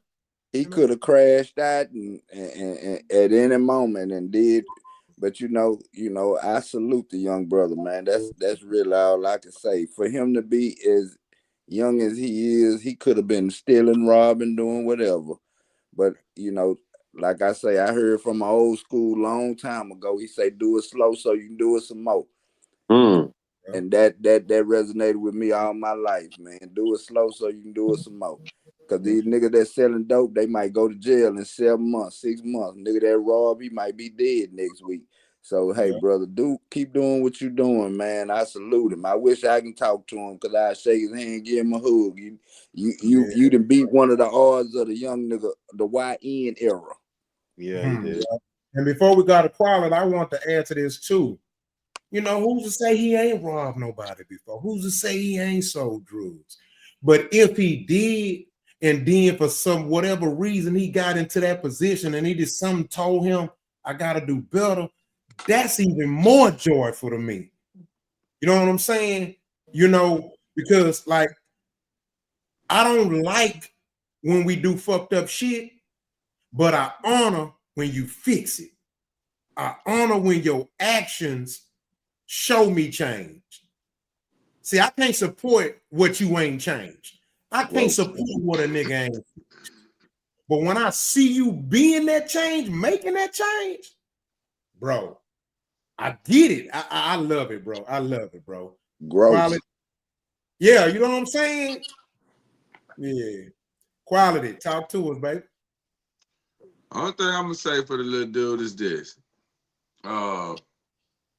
Kudos for what he doing or whatever, but I feel like to me, you kind of weak.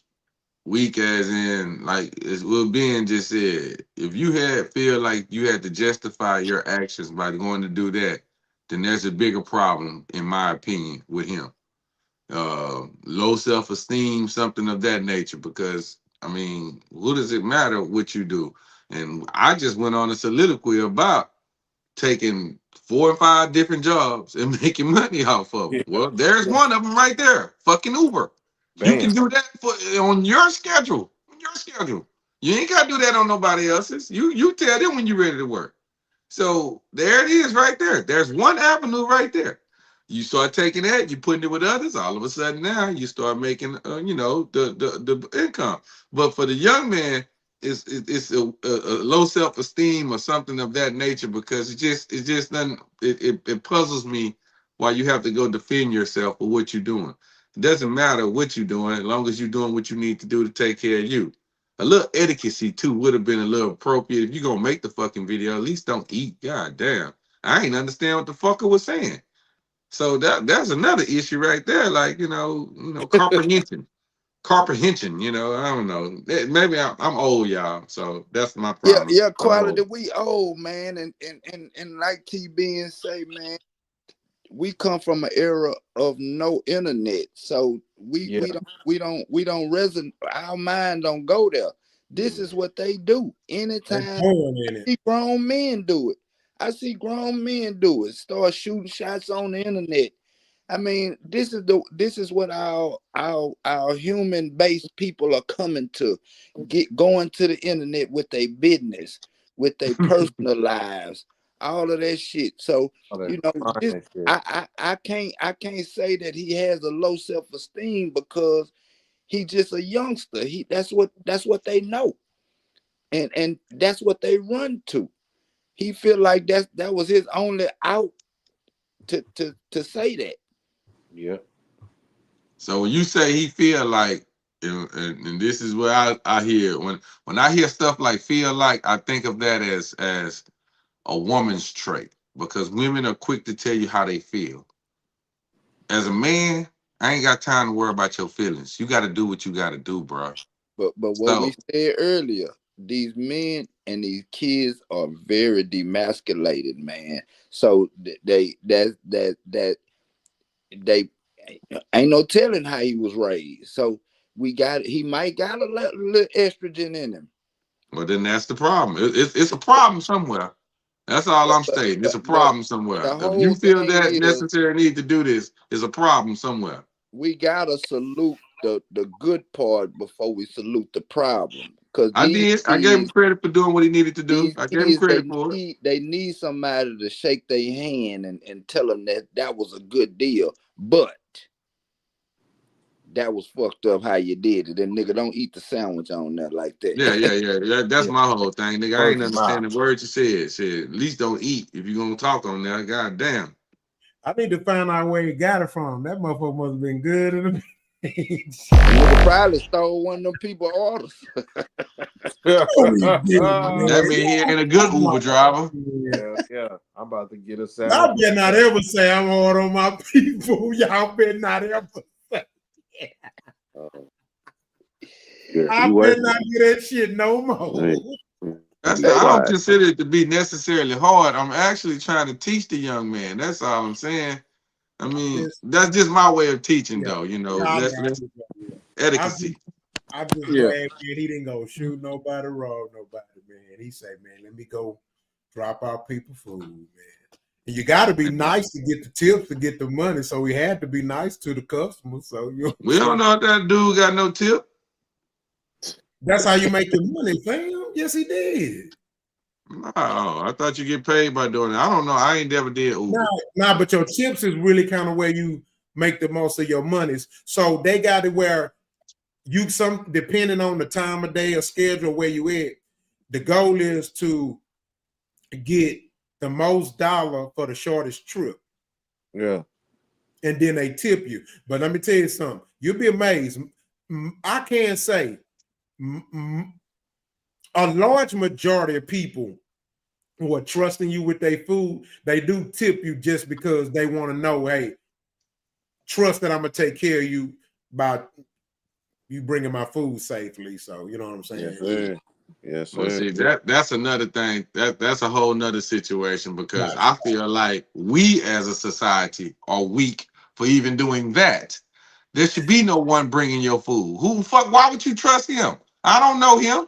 No, I don't know. This thing just ate a sandwich. Who we don't know that sandwich didn't belong to somebody. Quality coming to 2025. That's nah, we ain't going to 2025. Y'all need to come. Y'all need to get up out of there. That's that crazy shit there, man. Stop. I need a deliver. I need the DoorDash. Need it. Man, get off your butt and go upstairs to the place, man. It's right around the corner. Not necessarily, maybe like 5 miles. What's 5 miles? Everything 5 miles. Get up and go. If you hungry enough, go get the 5 miles then. Everything's like 3 to 5 miles. That's Then get up and go drive 5 miles. Who asked you to stay there? Take 5 miles from everything in the vicinity. Y'all heard what quality said, goddamn. Go get your own shit. Go get your own shit. Yeah. You gotta pay somebody to bring you some food. How lazy is that? Do y'all hear what y'all saying? I gotta pay somebody to bring me some food. It kills some time off. You know, the groceries. Man, get out of here, y'all.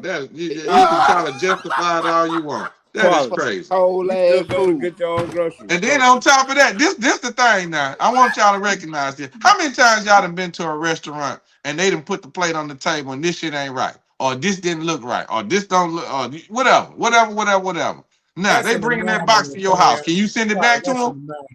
Yes. You can send it back to them? Yes. So how long you waiting for it now? Now you hungry. You just get a credit. You just get a credit reorder. You reorder. So not you're getting credit to reorder. You're getting credit to reorder, but you're still hungry. You could have went and got it yourself. Quality. Are you still going in the grocery store? I need to gauge. Am I fucked up too? So what I do is I order my groceries on the Kroger app. Yes, you fucked up. I go. HEB. Yes, you fucked up. You ain't gotta finish. You ain't gotta finish. If you ordering anything on the fucking app, listen. When I go to the store and I'm trying to pick out the pork chops or whatever it is I'm picking out, the apples, I want to actually pick my apple up and say, okay, this is a good one.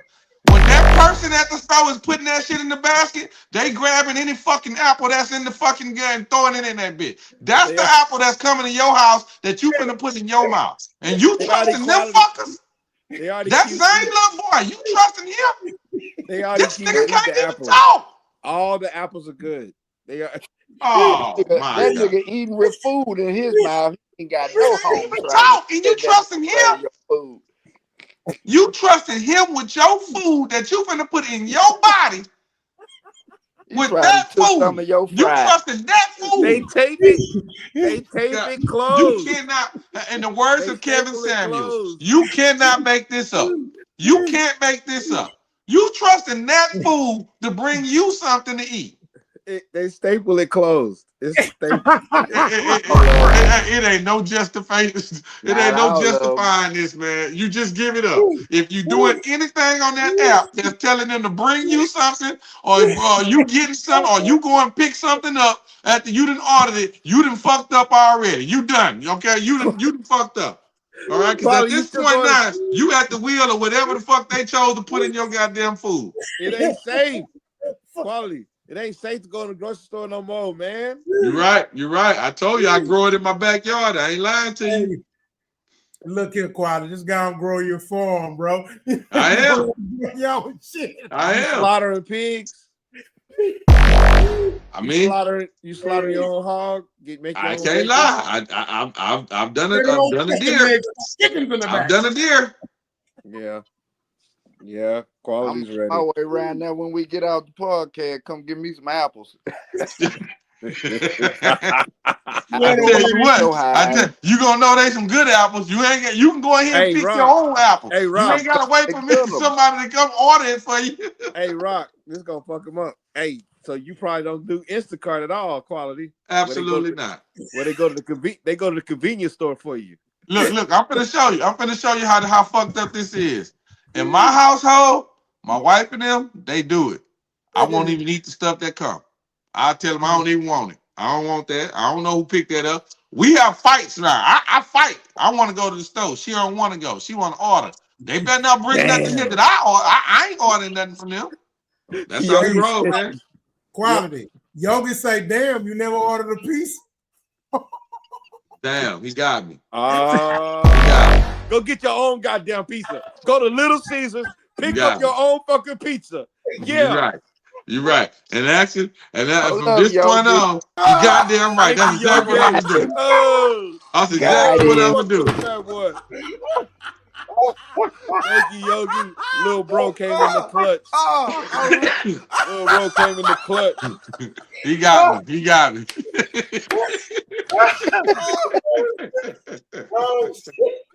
Little Caesars pizzas, $5 all day. Drive up, pick it up. Yeah, man, give me 2 large. Give me 2 large beef pepperoni. Give me a 2 minute chips. You want delivery or pickup? Nah, I'll pick it up, sir. I'll pick it up. Man, I'm done with you niggas, man. I'm done with you niggas tonight, dog. Man, that's it, man. I can't play no more. I'm gone, man. I'm out. Peace. I'm out, man. We ain't gonna even do no outros. Here we go.